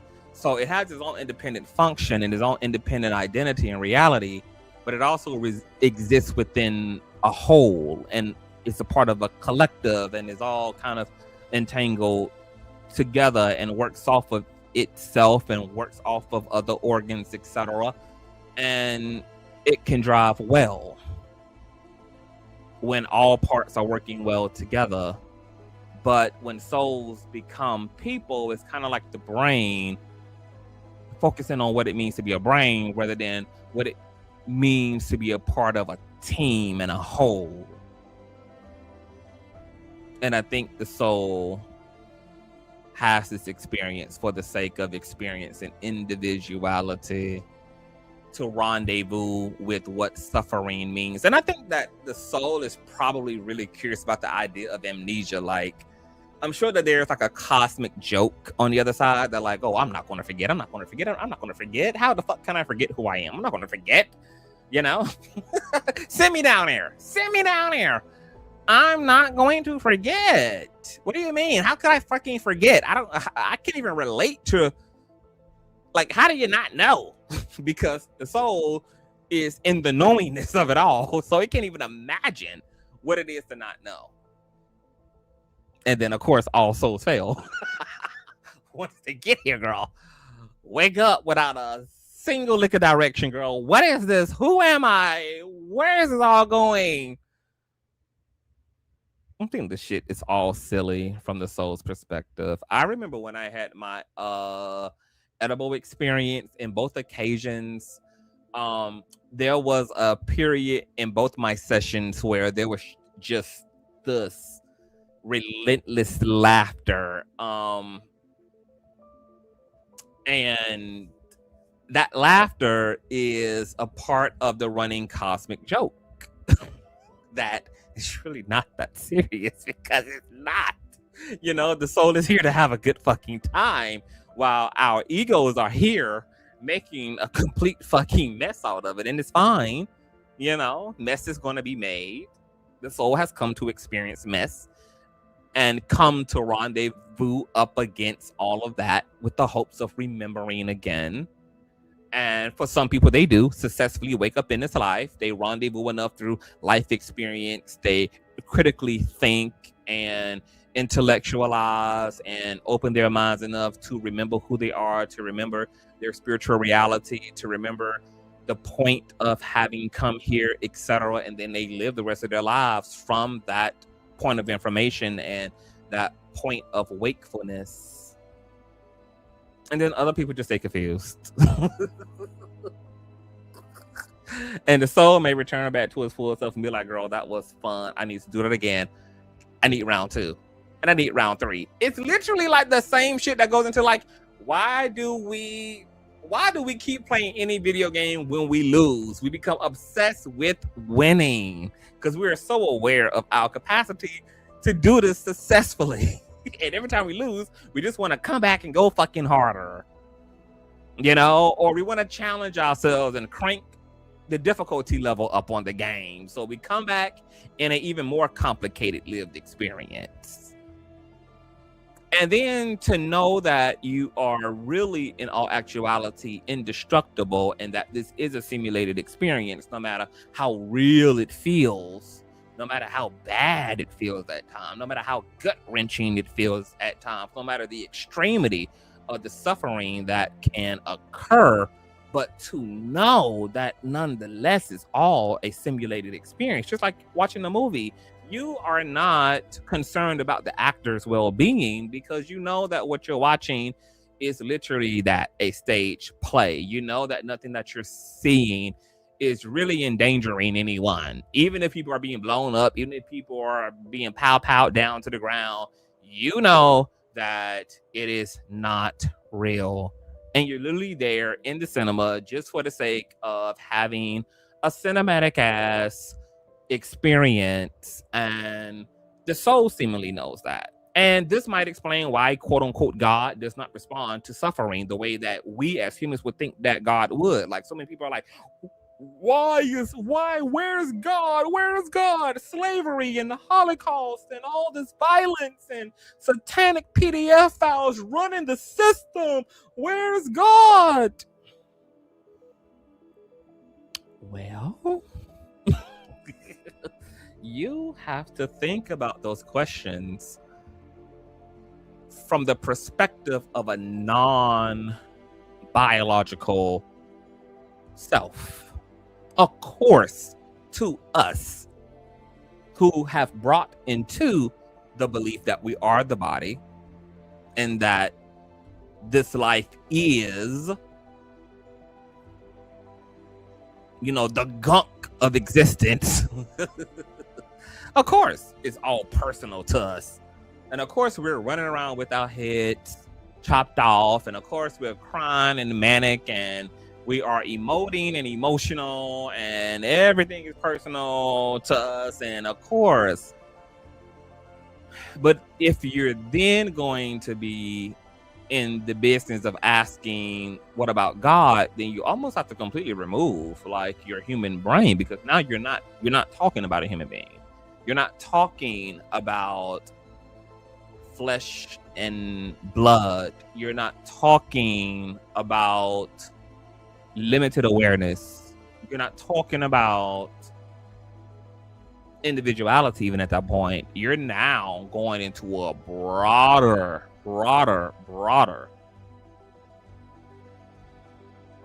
train of thought. And who can do their best to imagine what this looks like to a non-material entity, as those orbs told that lady, you made it all up.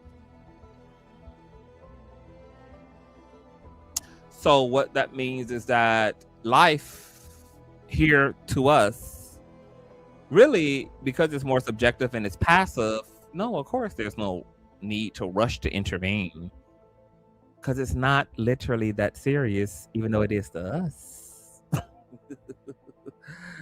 That most spiritual entities, most non-biological entities, most metaphysical entities, and even the metaphysical self is passively at peace, while the body is the one that's completely charismatic about this experience.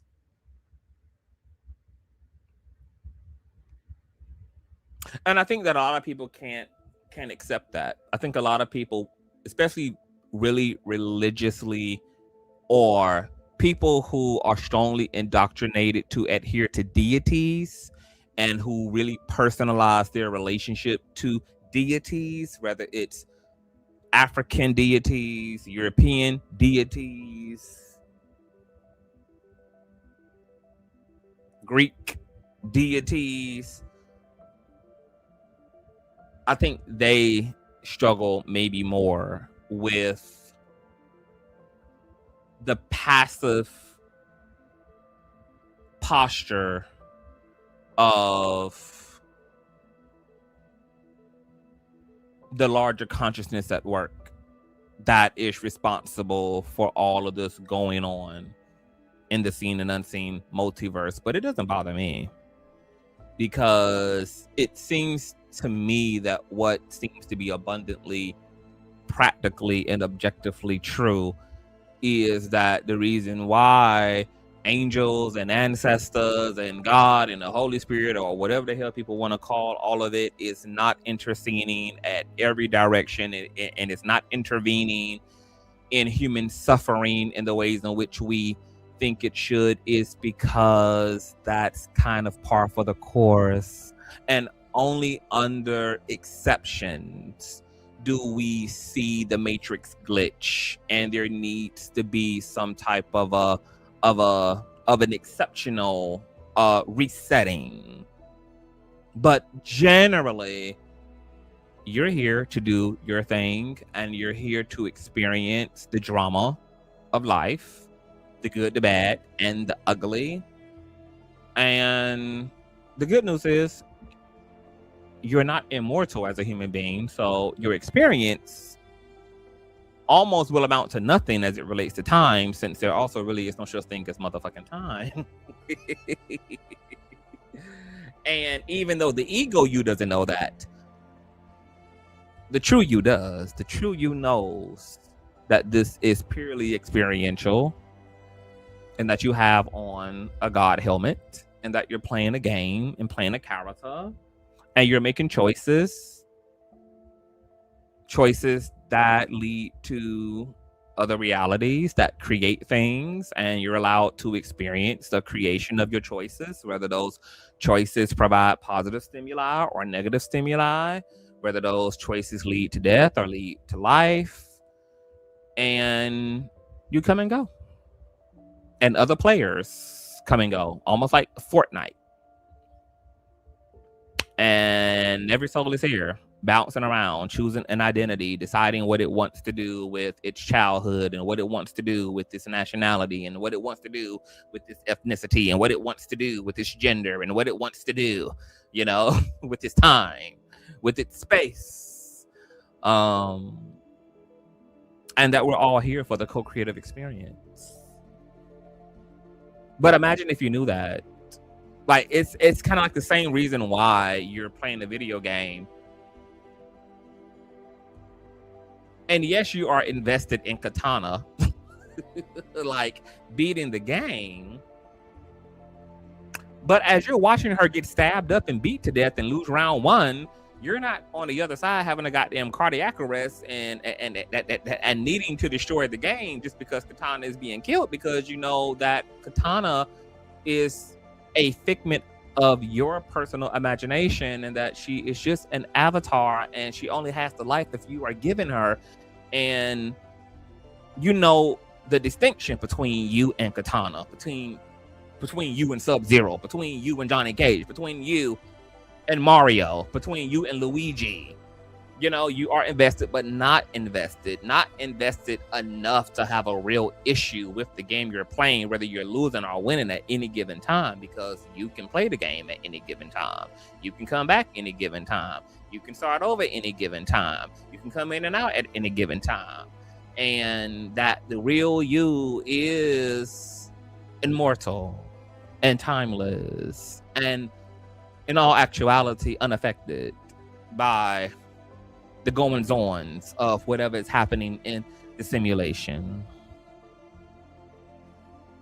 It's like leaving a party that was lit and fun, and then a few fights broke out and somebody got knocked the fuck out and the police had to come and somebody left in an ambulance, and then you go home and go to sleep and wake up tomorrow and go to work.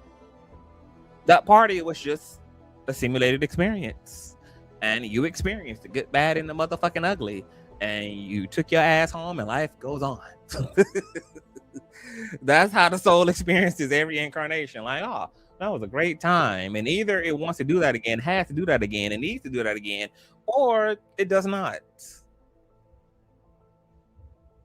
But obviously, what's happening here can't really mean that much, given that we are being allowed to just wreck shop.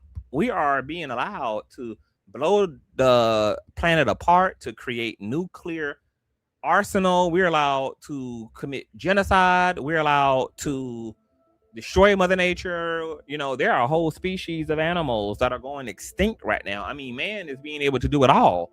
So obviously there's no real oversight, which I think there is oversight, but that oversight has a different context for what's happening than we do.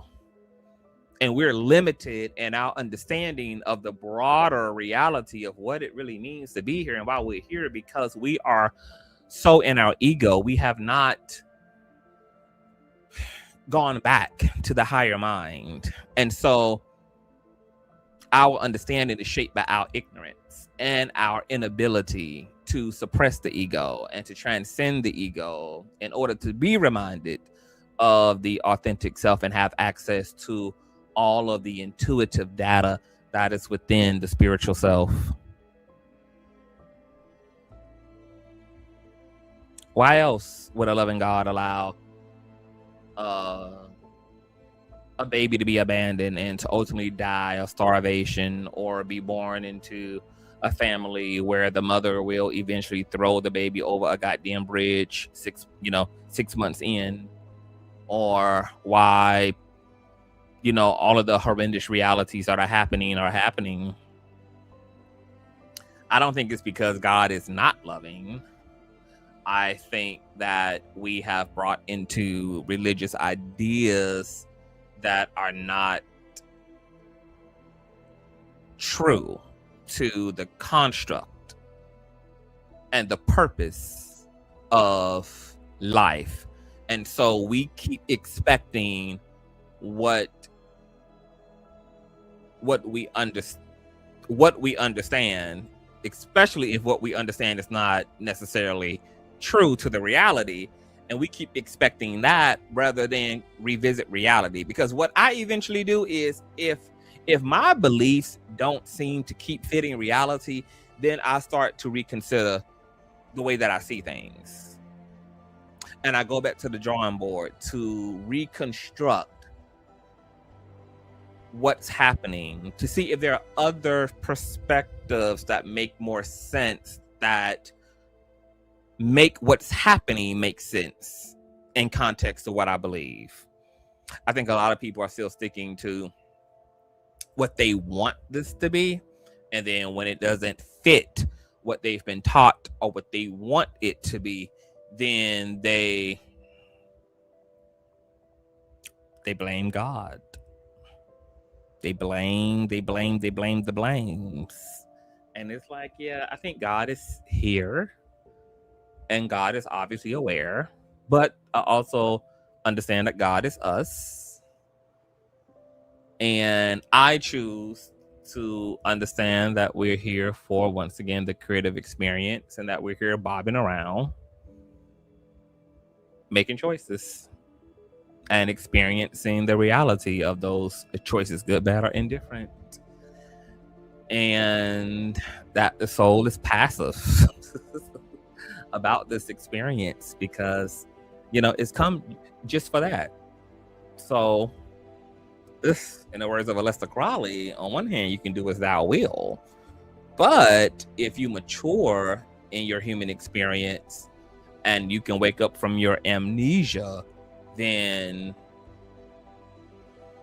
what you do responsibly, because you remember yourself again. We're not inherently destructive, but when we get here, we're given cultures that are very capitalistic, humanistic, almost atheistic in all actuality, and the spirit or the soul falls prey to the ego.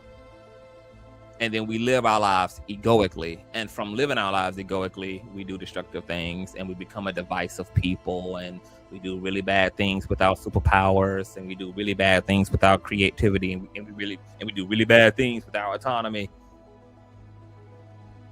But inherently, we're not bad people. We are spirit beings, divine agents of creativity and prosperity and righteousness and of balance and wholeness. And there's an innocence and a naivety there. We understand that we are a we, and that I am you and you are me, and that I can't hurt you without hurting me, and I can't love me without loving you, and therefore from that spiritual context I do love you because I love me.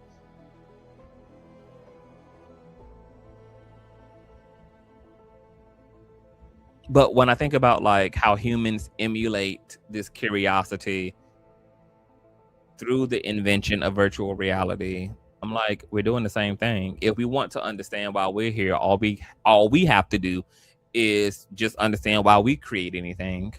Why do we create alternate realities through video games? It's literally the same concept. God's creating worlds and then experiencing those worlds for the sake of experiences. I mean, why else are you playing a fucking game? Occupied time, curiosity, challenge, stimulation. You're not playing a game to be condemning and judgmental, and nothing in all actuality is really on the line. If you lose, you just fucking lose. But I do think there is one running theme that kind of raises the stakes a little bit, and that is the agenda to wake up and to remember. And I think that when people quote unquote go to hell, even though it seems like right now hell may be eternal, but one, stay in hell is not. All people have to do is just literally choose to ascend. That's what the NDEs seem to indicate, is that yes, hell exists, but unlike the propaganda that religion has pushed around hell, that your stay is not permanent and you don't even have to go there at all, really. But I think that hell happens to people who have spent a lot of time in their egos, and they die ultimately in their egos. Even if they die as Christian, you can be a Christian and be fully egotistical. You can be a Buddhist and be fully egotistical. You can label yourself as spiritual and be fully egotistical. These labels don't mean more than the actuality of whatever your conscious condition is. So I think when people bust hell wide open, that's just the cosmic surgery being done.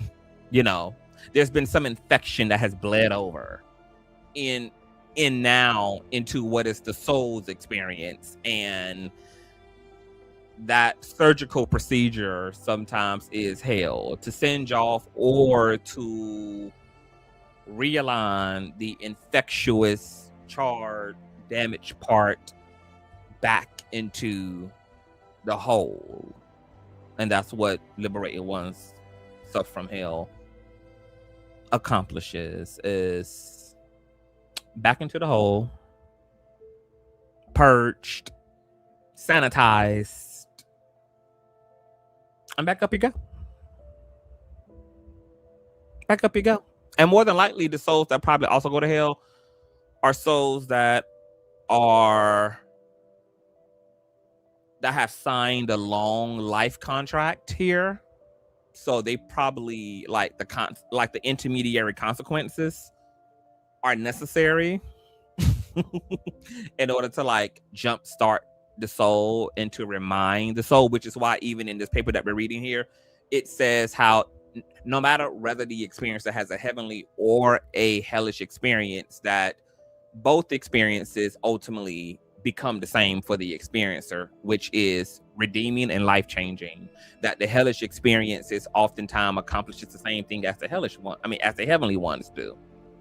It makes people get right. It makes people reorganize. It makes people restructure their lives, and ultimately puts people back on track to get closer to the actual identity of the soul, which once again is at peace, is innocent, is naive, it's not evil inherently, but baby, wrestling up against that motherfucking ego, girl, but baby, it raises the stakes of the game, honey. Because what game would be stimulating without the stakes being just a little high? Not permanent, but just a little high enough to keep you on your motherfucking feet while you're playing. So I think that our soul, that for those of us who have soul contracts and we're doing this incarnation thing, you know, some souls have been here from the beginning. Some souls are 500 years old as it relates to their collective human experience. Some are 150 years old. Some are 50,000 years old in their collective human experience. Those who have a soul contract are probably liable to have NDEs and intermediary experiences where they possibly experience hell if need be, depending upon how much of that ego that they are keeping in check during all of their incarnations.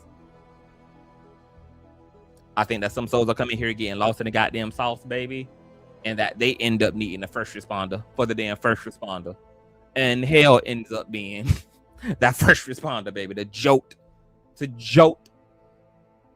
the ego back, to diffuse the ego, to weaken the stronghold of the ego, to give the soul an opportunity to shine through, to be experienced. Because I think trauma and struggle, like, it makes us dense. It separates us. It creates a brick and mortar between us and our true selves, our divine selves.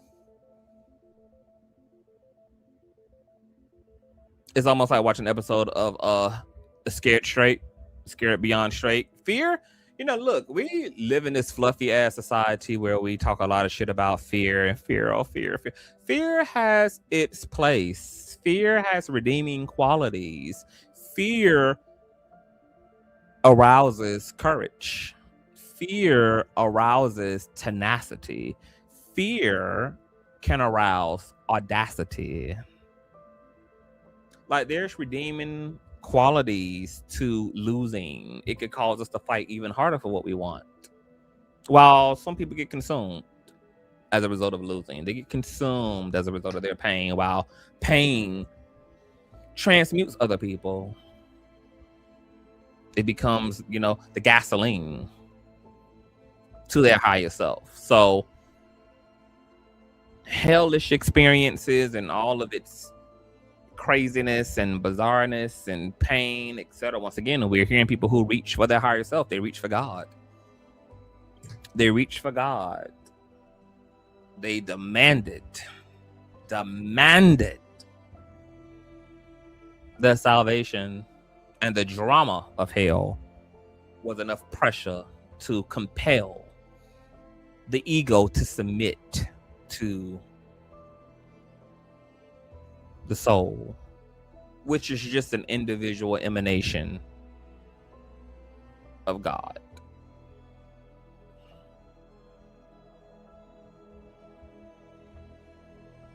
I imagine God is like, as a concept, it's like us, and then the soul is like what God sees in the mirror. Like, oh, like this reflection.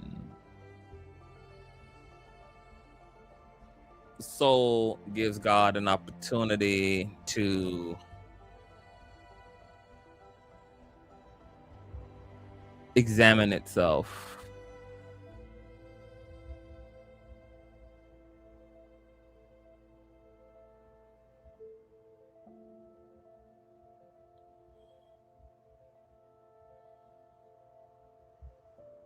And it's a reason why people discover the same things in prayer and in meditation, no matter the culture, no matter the country, no matter the distance, the time, the space, but that people keep finding the same transcended peace, the same oneness, the same universalism. It's the reason why most world religions all have the same running things in common: love, unity, holiness, compassion. It's the reason why, like, we keep like that, no matter what, like, we keep seeing the same patterns, or keep ultimately having the same experiences beyond the ego. No matter who, no matter what, no matter how, no matter class, creed, religion, etc.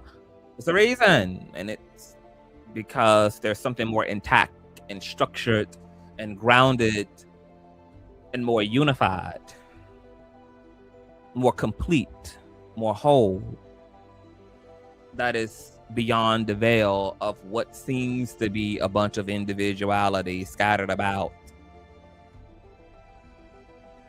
that we're all a part of a singular machine, of a singular mind, of a singular being, that there's some point of singularity beyond this individuality. And we keep finding that every time we go within. Every time we go within, we remember again. We're one again. We're well again. We're okay again. And that's what a soul always is. And the point is to hold on to that, to try to hold on to what you retain through your graduation in consciousness.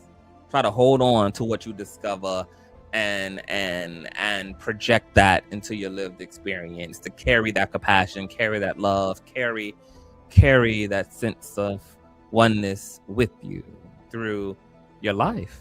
But we don't stay there as humans. We don't stay there. And of course, there are systems and principalities that work against, just that. They keep us on the workforce wheel. They keep us entangled in political division. They keep us divided with race and sexuality. They, do all the fear mongering to keep us low vibrational, to keep us lodged into this individuality that keeps us from seeing the one true God in each other, to keep us from understanding that to hurt each other, we're hurting ourselves, and that there really is no such thing as the self in that sense. But when you create concepts that create that individuality, like, oh, race, you're a black person, it's a white person, you start to the beginning of the division. Oh, that's a man and that's a woman. Oh, you start the division. Oh, that's a gay and that's a straight. Oh, you start the division. Oh, that's an American and that's an African. Oh, you start the division. Oh, that's a poor person and that's a rich person. Oh, you start the division. Oh, that's a saved person and that's a sinner. Oh, you start the division. Oh, that's a bad person and that's a good person. Start the division. And so we can't hold on to it. We can't, there's forces and obstacles working against us, child,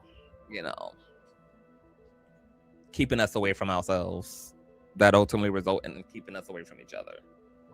But once again, the soul came from all that rendezvous, and child, it came for the robustness. It came for all the fucking action. It came for the bullshit of it all, child. It's the same reason we get on a roller coaster. The same reason we go participate in some high adrenalized experience. It's the same reason we go to another country. The same reason we go jump out of planes and go scuba diving, and the same reason we turn on the Animal Channel. You know, the soul is curious. That's where we get our curiosity as humans from. And for the same reason that research, and the same reasons why we go explore the caverns, and we go explore the mountaintops, and we go explore the wilderness, and we go explore the space and the moon. It's just curiosity and the adventure and the experiencing of it all. We're here experiencing. Think about it. It goes back to the book of Genesis, and then we're going to get back to this read.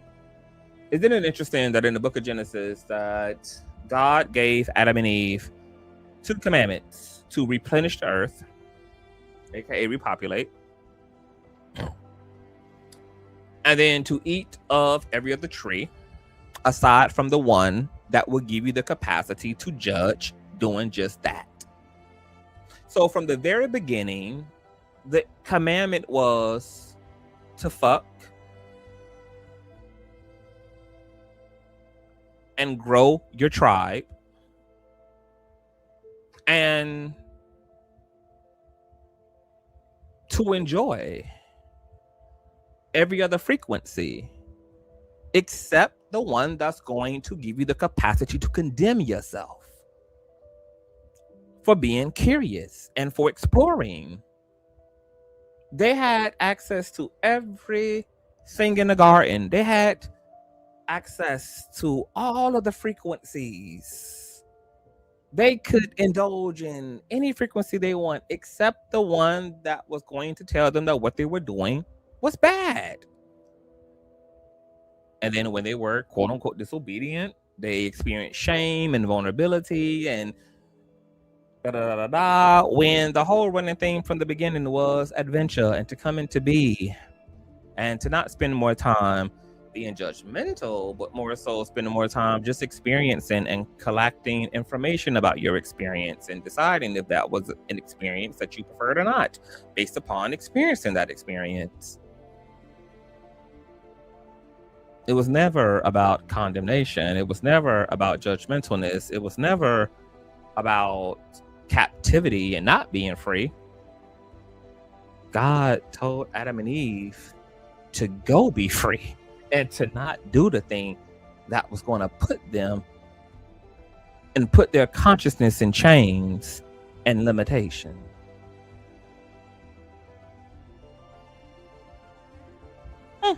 Anywho, let's get back, child, to this read. You guys thumbs up and share. I'm glad you guys are here for this. All right, so where are we at in this article?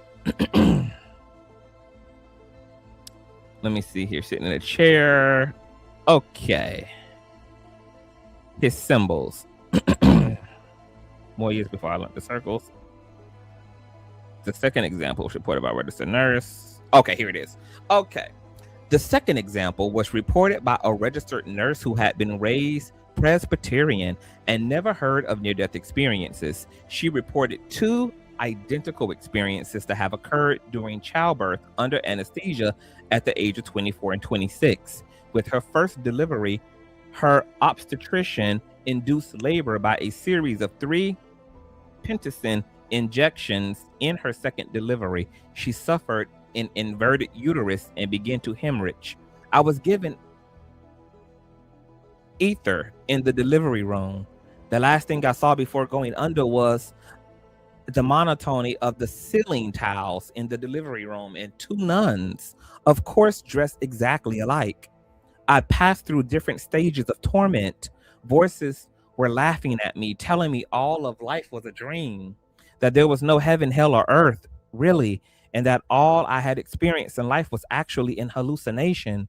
I remember trying to tell the nuns who were smiling in happy anticipation of the impending birth, how can you smile when you've given your lives for religion and there is no religion, no heaven or hell? I passed through the stage of terrible thirst, and the voices kept laughing and telling me, you think this is bad? Wait till the next stage. I found myself hurling towards the final torment. I was to be suspended into a total vacuum with nothing to see or do for eternity. I was naked, and I was sad about that because I thought if only I had clothing, I could pull the threads and knot them or reweave them for something to do. And if only I were sitting in a chair, I could splinter it and try to make something of the splinters. And then the overwhelming realization that eternity was forever and ever, time without end, what to do in a vacuum forever. The things that brought me around were the words, "You have a girl." And for a while, I thought the tormenting voices were again giving me another stage of torment, teasing me into thinking that I didn't have to stay in that vacuum. 2 years later, I was again giving birth, and this time things went badly. I had a retained placenta, and in endeavoring to get the placenta, I had an inverted uterus. During the delivery, I was given ether, and I had the same horrible dream, the same stages of torment, the feeling of hurtling towards the vacuum. The thing that brought me around were the words, "You have a boy." I reasoned that since they said boy, not girl, as they had during my first experience, that it must be true. And the nightmare I was experiencing was only a nightmare. After all these years, the nightmare remains vivid in my mind. I assure you, the worst form of hell, in my mind at least, would be myself suspended, naked, in a vacuum. The third example was reported by an artist with no religious upbringing to have occurred in an automobile accident at age 18. He had lost control of his car on a snowy winter evening and slid off the road and down an embankment. The car came to an abrupt stop as it slid into a brook, and he hit his head on the windshield and lost consciousness. He described leaving his physical body and watching as the icy water filled the car. I saw the ambulance coming, and I saw the people trying to help me, get me out of the car and into the hospital. And at that time, I was no longer in my body. I had left my body. I was probably 100 or 200 feet up and to the south of the accident. And I felt the warmth and the kindness of the people trying to help me. I felt their compassion and all the good feeling that was emanating from these people. And I also felt the source of all that kind of kindness or whatever. And it was very, very powerful, and I was afraid of it. And so I didn't accept it. I just said no. I was very uncertain about it, and I didn't feel comfortable, and so I rejected it. And this is what I meant, y'all, by some people's egos roll over and bleed over.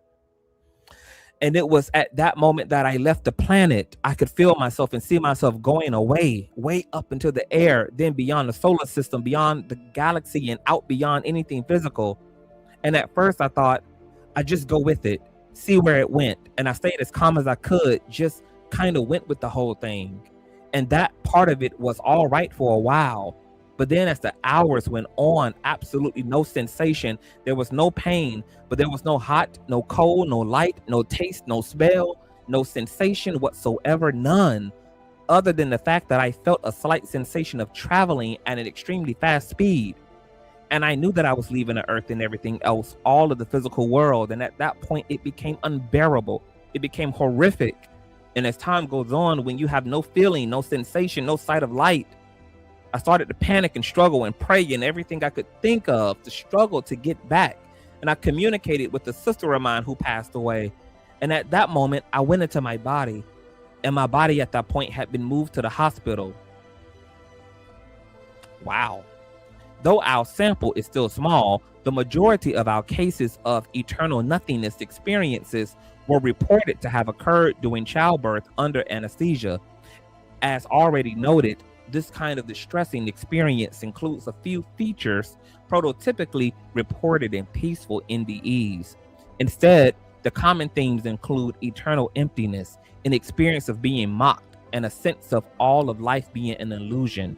Individuals tend to react to these threats with the logical arguments against them, a tactic not seen in response to the first type of distressing experience.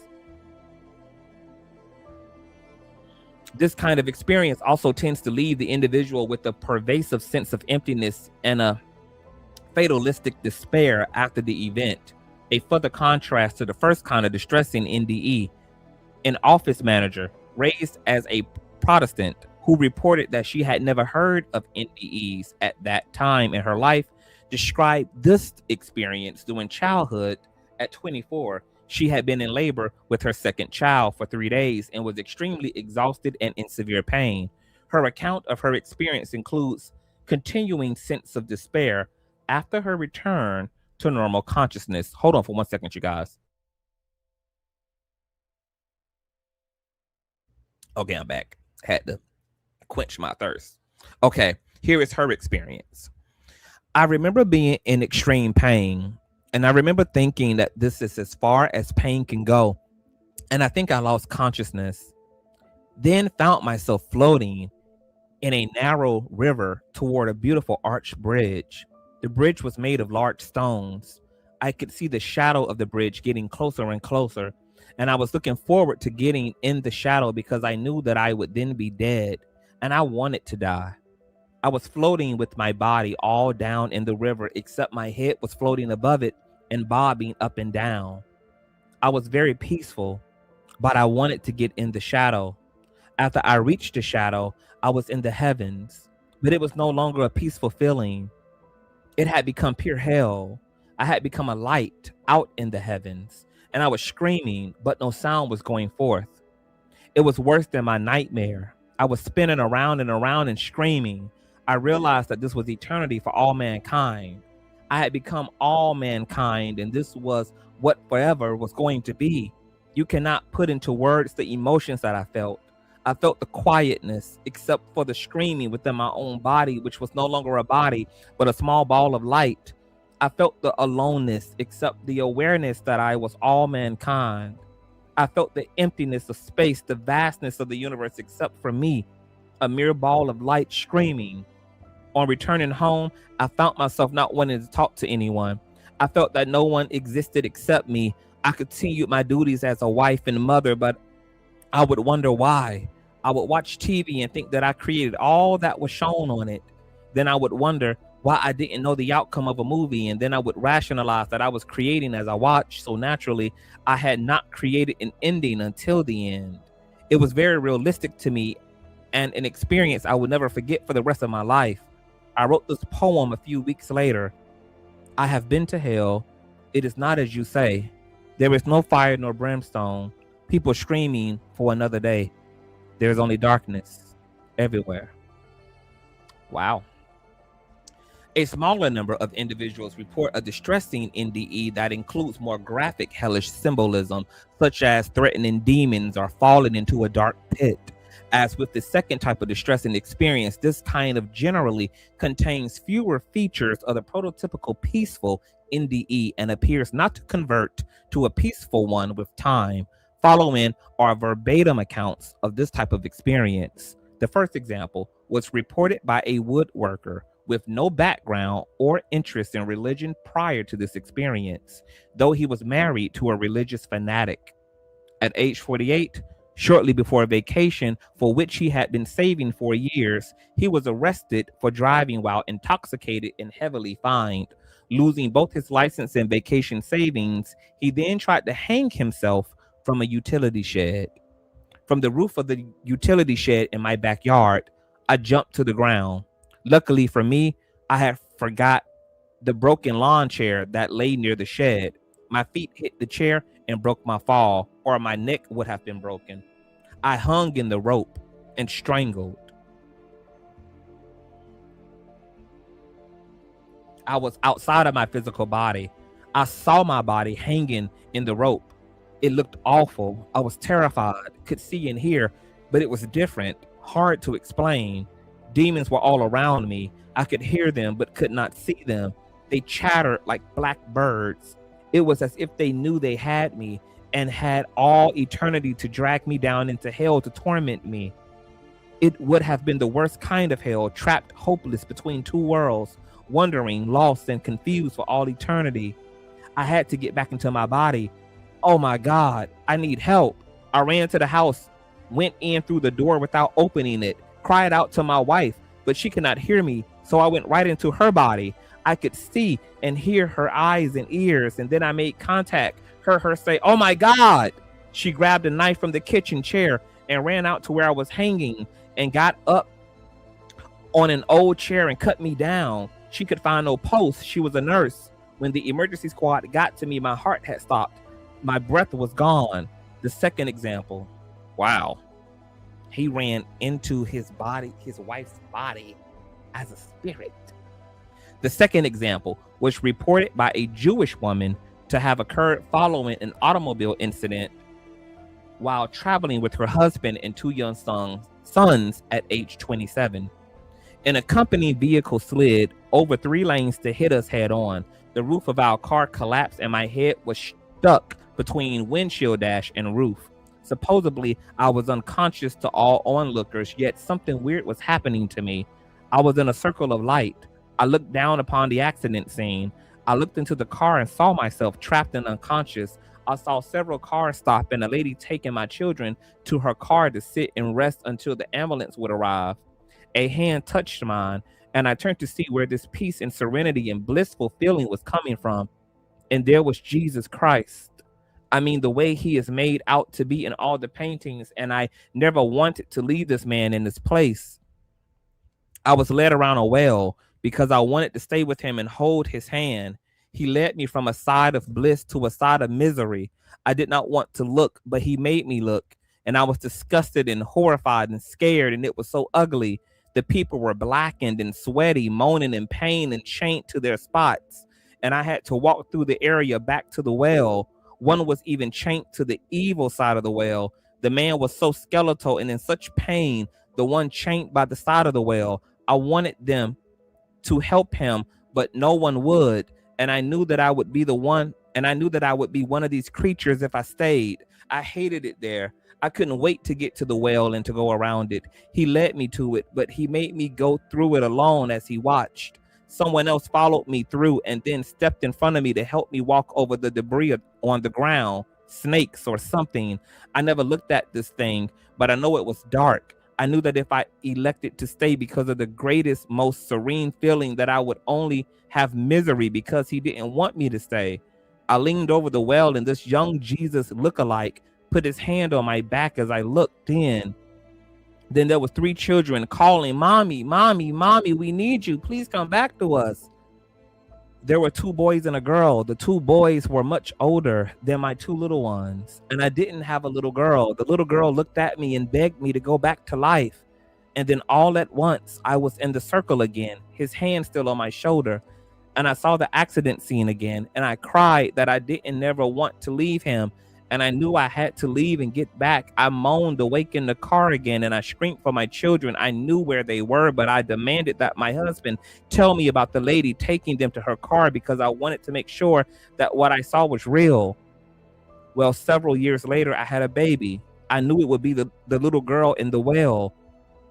Wow. She almost had like a premonition and saw her daughter to come years before her daughter was born. The third example was reported by a woman to have occurred following an attempted suicide by overdose at the age of 27. The doctor leaned over close to me and told me I was dying. The muscles in my body began to jerk upward out of control. I could no longer speak, but I knew what was happening.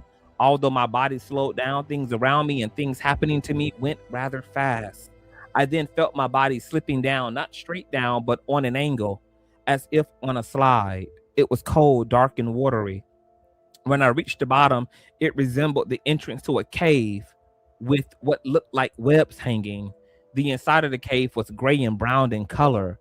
I heard cries, wails, moans, and the gnashing of teeth. I saw these beings that resembled humans with the shape of a head and a body, but they were ugly and grotesque.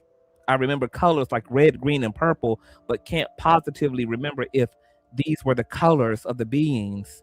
They were frightening and sounded like they were tormented in agony. No one spoke to me. I never went inside the cave, but stood at the entrance only. I remember saying to myself, I don't want to stay here. I tried to lift my head up as though trying to pull myself, my spirit up out of this pit. That's the last thing that I remember.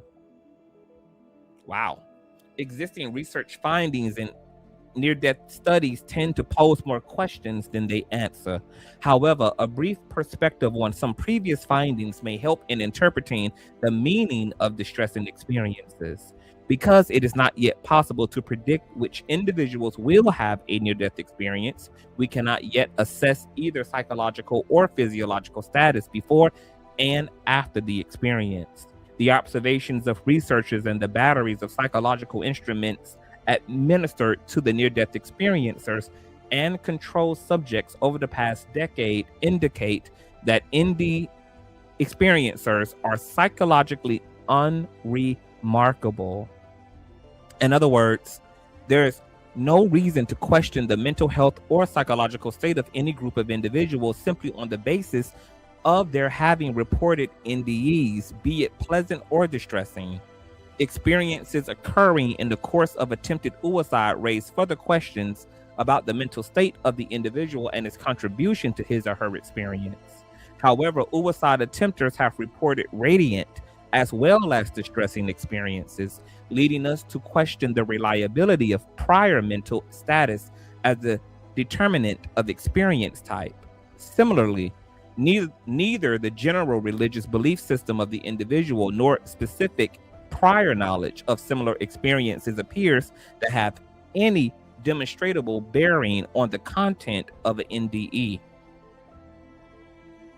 Although beliefs are often subsequently influenced by the experience, cross-cultural studies as well as Western case collections reveal a recognizable underlying pattern irrespective of background beliefs or specific content of a set of experiences. Second, although many experiences occur in the course of medical procedures or to individuals taking medication, many others do not. Attributing the experience to anesthesia or other medications is therefore questionable. Indeed, several studies indicate that individuals who had received medication or anesthesia were less likely to recall a NDE than those who were drug-free. Wow. Further, although the role of neurotransmitters in NDEs remains of considerable interest, current notions remain quite speculative. Findings relevant to other psychological or physiological explanations put forward for the experience, such as anosmia, hypercapnia, and limbic or temporal lobe dysfunction, remains ambiguous.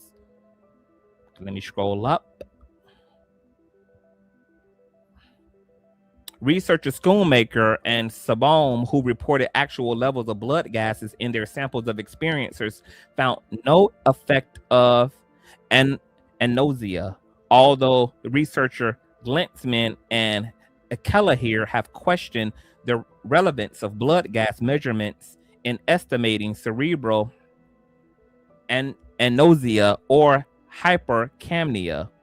Likewise, empirical support for psychological explanations such as depersonalization, regression in the service of ego, cultural conditioning, and wishful thinking is still lacking. Although many of the existing theories might explain some aspects of NDEs, few do so with precision, and none adequately describes all aspects of the still idiopathic event. The vivid recall and persistent aftermath of the NDEs suggests comparison with post-traumatic stress disorder. Is the distressing experience in particular an extreme psychophysiological reaction to stress? And do the after effects reflect an atypical post-traumatic stress syndrome? While the changes in attitudes, beliefs, and behavior following pleasant NDE rarely lead to psychiatric evaluation or treatment, less is known about the course of individuals who have had distressing experiences. The diagnostic validity of post-traumatic stress disorder has a discrete clinical entity is still being debated. However, the past decade has produced a variety of psychological, neuroendocrine, and electrophysiological characterizations of individuals who have suffered severe trauma, such as in rape or combat. A comparison of the psychobiological responses of individuals who have had distressing NDEs would help clarify whether these events led to a similar persistent stress response syndrome. So I have heard, because I've been studying NDEs for probably 15 plus years, that there are definitely people who have some bouts of PTSD due to their hellish experience. For some people, it increased their fear of death. It posed more questions than answers. It made people paranoid about their lived experience and if they would go to hell again, and what would happen if they were to return to these experiences in a situation where they were not allowed to return back to their bodies. I've also heard not so much as PTSD following, but I have also heard that positive NDEs also have led to people having bouts with depression, because they oftentimes struggle with accepting and settling for the love on this planet versus the love that they experience beyond this life. It made it a struggle for them because now they had something greater to compare human love to, which then made them unfulfilled in the love that they received from human beings. So it left an emptiness.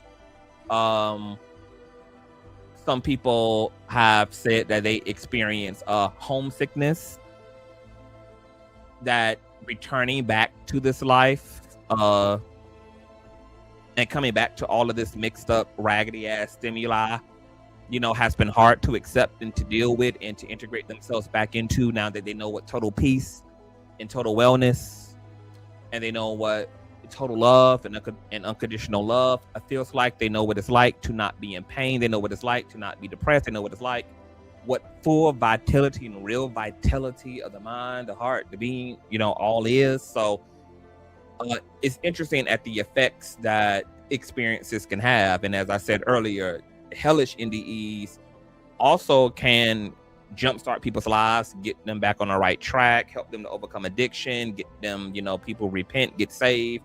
They have religious conversion experiences, etc. And then of course heavenly experiences affirm to people, you know, and help them to understand what life is all about. They come back less serious. They are more passive toward life. They understand that everything is happening according to the will, that everything has its purpose, including the so-called bad shit, etc. So it's interesting at the way hellish experiences can have a positive impact and the way that heavenly experiences can have a damaging impact if the person can't successfully like integrate either one of those experiences in a healthy way. Okay, back to the reading. As noted previously, there is at present no way to forecast which individuals are likely to have NDEs or when they might occur. Conventional prospective sampling techniques are therefore not feasible for most researchers. Researcher Sabone's hospital-based study of unselected consecutive resuscitation patients offers the most rigorous methodical approach. His findings mirror those of studies of less controlled samples, hindering the collection of accounts immediately after a close brush with death. Is the near-death experiencer's reluctance or inability to talk about their experience for weeks, months, or even years after the event. Commonly given reasons are that the near-death experience is too personal, or that the individual fears that it is so at variance from ordinary experience that it will be dismissed or considered a sign of mental illness. This apparent weakness in data collection is the consistency of accounts over time. This temporal issue may be accounted for by the frequent comment of experiencers that the experience was indescribably vivid, often realer than real. Adults' accounts of their childhood NDEs are remarkably consistent with those told by children shortly after this event. They frequently include odd lapses in childhood locutions and observations that are out of character for the adult, suggesting that the story is presented now as it was experienced in childhood. As reported by researcher Garfield and Greyson, individual accounts tend not to vary, even though considerable time may pass between retellings. Unfortunately, the passage of time does not affect the recollection of the clinical details that might be of interest to those now studying NDEs.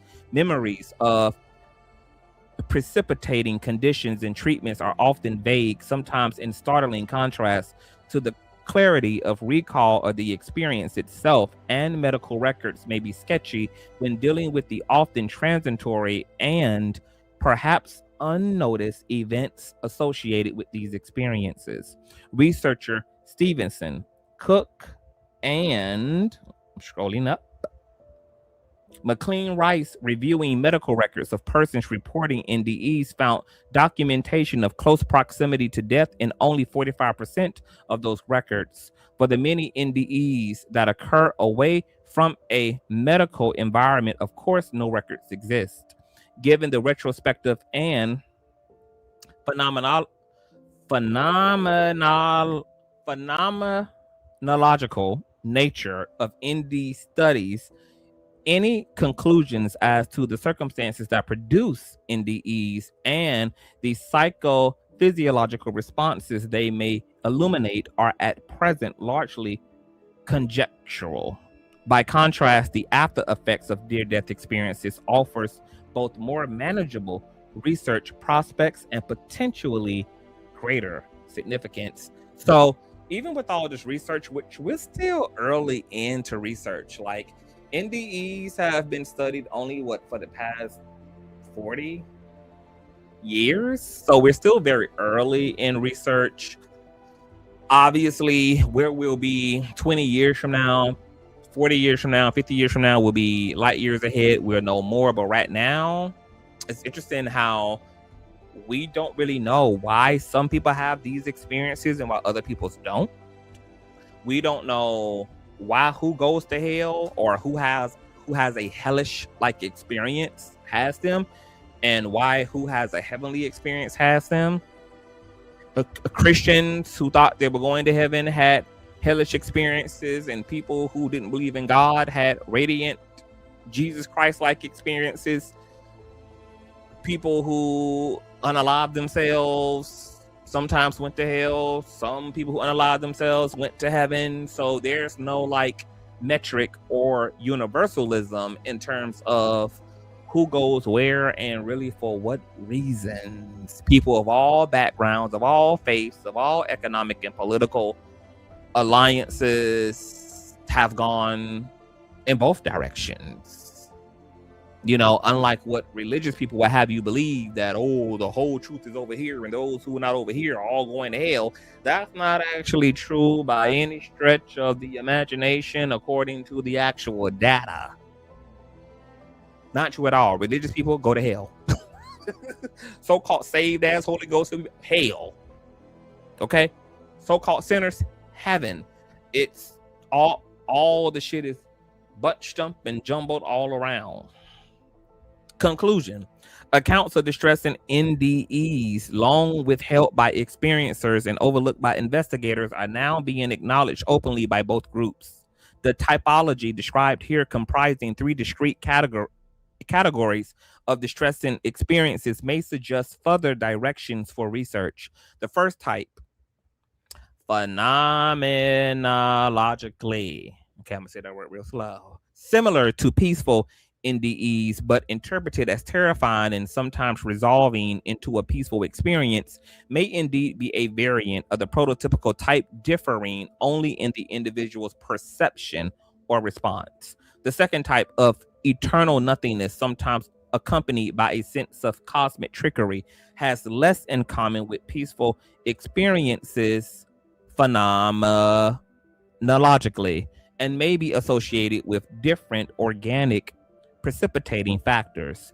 In the midst of their distress, individuals with this kind of experience sometimes try to argue their way out through logic, although it may be an artifact of our small sample. This tactic does not seem to occur in other types of distressing experiences.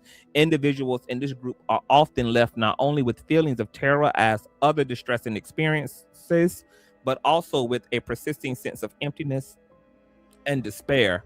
The third type is the hellish experience, categorized by archetypal imagery, sounds of torment, and sometimes demonic beings. In some instances, a benevolent guide accompanies the individual through the experience. In keeping with hellish experiences reported by researcher Rawlings, Garfield, and Gray, we found these experiences quite variable in phenomenology. While this kind of distressing experience has been considered a delirious artifact of modern resuscitation, it is reminiscent of medieval, back from the dead narratives. Furthermore, researcher Irwin and Bramwell reported NDEs that begin to unfold as a prototypical positive one, but then evolved into a frightening one with demonic beings. Thus, it may be an oversimplification to conclude either that this type of distressing experience is unrelated to the pleasant type, or that it is a variant of the prototypical pleasant experience. Further study of both peaceful and distressing NDEs is required to clarify their similarities and differences, and to elucidate the physical and psychological factors associated with these altered states of the threshold of death. The after effects of the distressing near-death experience have not yet been studied systematically. However, our preliminary observations indicate that ontological fear is a common result of the experience. Further investigations of the after effects of distressing experiences may clarify their relationship to more familiar post-traumatic stress syndromes, may yield important clinical insights for the individuals involved, and may help clarify the near-death experience meaning and relevance to life. And that concludes that read, child. I'm fascinated. And you know what? I am doing all of my goddamn. I'm doing my goddamn best, baby. Okay, to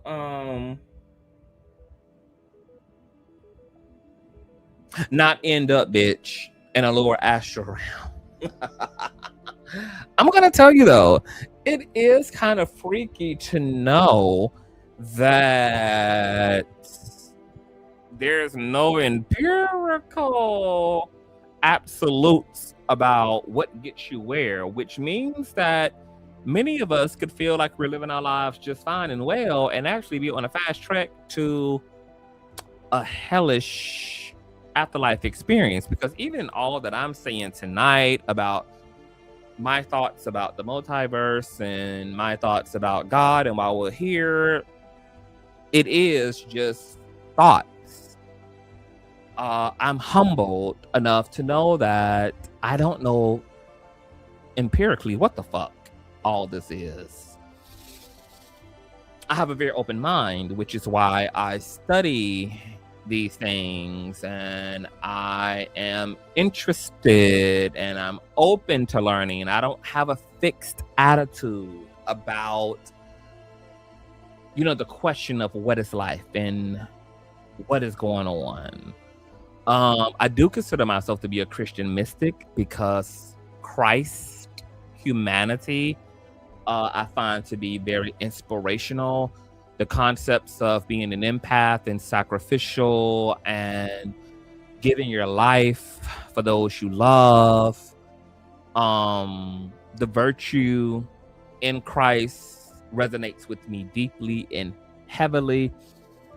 But if I'm being completely honest, do I believe that some man physically lived and died on the cross for all of our sins?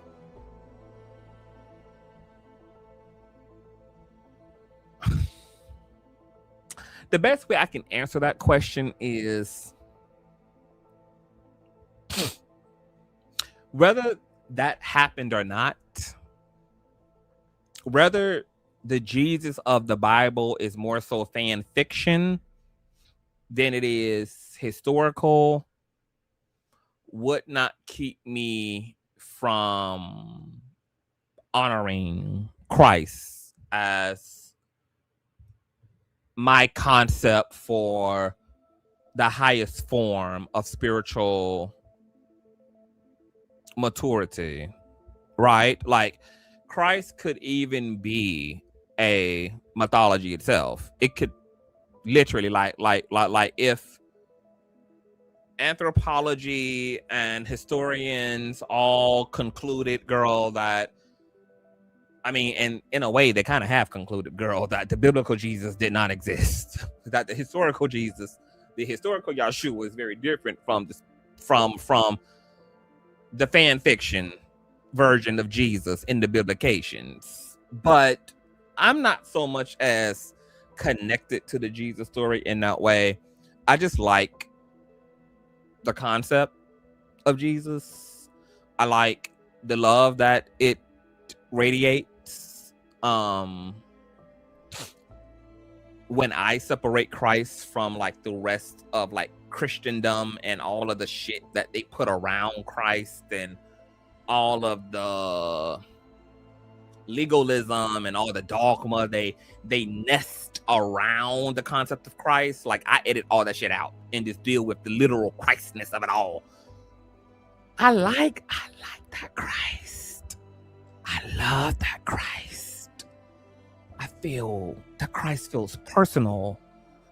Like that Christ speaks to something deeply intuitive and true to me. And it speaks to a more of a spiritual truth than anything. Like I don't even need the damn story to be physical. Like it's okay. Cause you know how like there are like Christ, whether physical or not physical, it's just like a powerful wisdom that can inspire goodness in people. Like the story, like the concept of Superman, you know, like there are lots of things that we know are not material, like poems and poetry and sayings and writings that just inspire something in us. So while I don't largely affiliate with dogma or religion, I go where shit resonates. And if something resonates with me, then I claim it. And I don't really give a fuck about whether it's physical or not, or whether it's historical or not. I don't need it to be.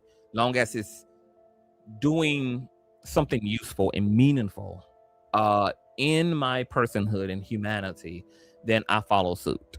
So while I do consider myself a Christian mystic, I'm not fixed to a Christian worldview. I am still unpacking what it means to be here, not only as a spirit, but what all these other life forces are that are here with us. The Fae, fairies, gnomes, Sasquatch, Bigfoot, extraterrestrials, interdimensional entities. There's so much going on this planet, and I'm curious about this cosmic map and the identities of all of these energies that are us and all of these energies that we are cohabitating with. And I'm okay also with never coming to an empirical conclusion, because there is something really exciting and adrenalized about just remaining positively curious and contemplative about the larger questions. This is why I told you guys I am so not Hollywood. That I am a spiritual motherfucker cosplaying as a pop culture critic. But when I'm not here for y'all getting into celebrity gossip, this is what I'm doing in my spare time. I'm listening to alien abduction stories. I'm listening to near-death experiences. I'm listening to podcasts from parapsychologists and paranormal investigators. I am researching stories about all the weird shit. Listening to old episodes of Coast to Coast AM and Arc Bell. And, you know, I'm in my own spiritualities. I'm at my own altar. I'm in my own astral projections. I'm in my own things, you know, moving through. I have no interest in being a celebrity or walking a red carpet or hanging out with celebrities or any of like that shallow existence. This is the stuff that really gets my blood going. These are the conversations and topics that really just excite me. And this is where I spend most of my mental and emotional space. Occupied with, you know, contemplating and looking and searching, and you know, it's a vibe all the time. So I will be creating a separate channel, and we're going to be getting into, like I said, all the things, shall. We're going to have a Ghostly Thursdays, and I'm probably going to have a core cast of people where we get together and we get into ghost stories. We have paranormal topics, etc. We do all the things because, yeah, I need all that. But I'm not going to do that predominantly here on Consciouztv. Like I said earlier, that'll be a whole separate brand and a whole separate extension of Consciouztv, playing more into the conscious part. And I've been working on that behind the scenes, so be looking forward to that. And yeah, I was just in the mood tonight, and I said, you know what, I ain't got nothing else to do. I don't know why I'm sitting here pulling up Hellish NDEs, but hell, let me go live and talk about it. And I did, and I'm glad you guys were here. Let me actually read some more comments. Yes, TV, outside of the pop culture, I am definitely into paranormal things, period. What's going on, Michael Towns? Yes. The Bible has been written plenty of times. The Ethiopian Bible is still real true. Shout out to Ethiopia, girl. The oldest version of Christianity in existence. The supernatural and metaphysical fascinate me too. Absolutely. And let me tell you, it's some wild shit between like quantum physics and all of the studies around consciousness, all the advancements in the studies around consciousness. There is some incredible findings and research that is happening in those areas. And it's kind of so wild that, given the gravity of some of the studies and some of the extents that are being made to understand the nature of reality, it has to be a conspiracy that, you know, they're not teaching the stuff in American curriculum, and that they're not blasting some of the stuff all over the 6 o'clock news. And that just lets me know that the system is definitely very intentional about what becomes our point of focus as a society, and what they're leaving you to find on your own, because they know that the number of us that will find the other stuff on our own is going to be very small, not enough to be a threat, you know, to the overall establishment. So, you know, this is the part of our lives and the part of our reality that we do have to be more self-assertive about, and that we have to seek for ourselves. It's not going to be something that your church is going to just pop up and start telling you about. It's not something that, you know, your teacher, and that you're going to have to go seek it. You're going to have to go claim it. You're going to have to go find it. And when you do, it changes you. It changes your brain. It changes your humanity, and for the better. Spirituality and remaining a curious person and a philosopher has been one of the greatest things that have ever happened to me. I have no idea where I would be without my own experiences and my own interests in the paranormal and the supernatural and the metaphysical. So strongly encourage you to encourage that part of your life and feed that part of your life, feed that part of your mind. It is such a great enlightenment. It's just going to do your mind good, and it's going to help you to be better at navigating the matrix and being in the matrix but not of the matrix, being in the world but not of the world. So, you know, life is so much more deeper than working and stressing and fighting and fussing and blah blah blah blah blah blah blah blah blah fucking blah. But I appreciate celebrity gossip too, because celebrity gossip for me gives me an opportunity to like just laugh and not take life so seriously, and to cackle and to find the humor in the bullshit of it all. But also, you know, there's a lot of real conversations, as you all know, as followers, that we're able to have even with trendy pop culture stuff. So I'm appreciative of that duality. But yeah, tell me what you all think in the comment section about near-death experiences, and do they terrify you?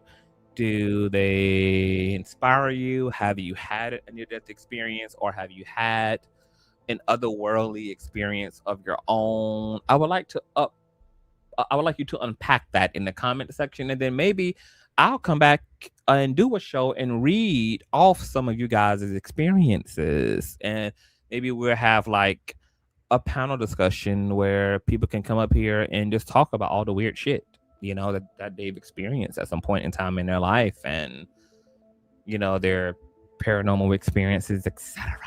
So yeah, but I love you guys. It's now after 12. We've been here for 3 hours. Oh my god. So I want to make sure that you guys subscribe, thumbs up, share.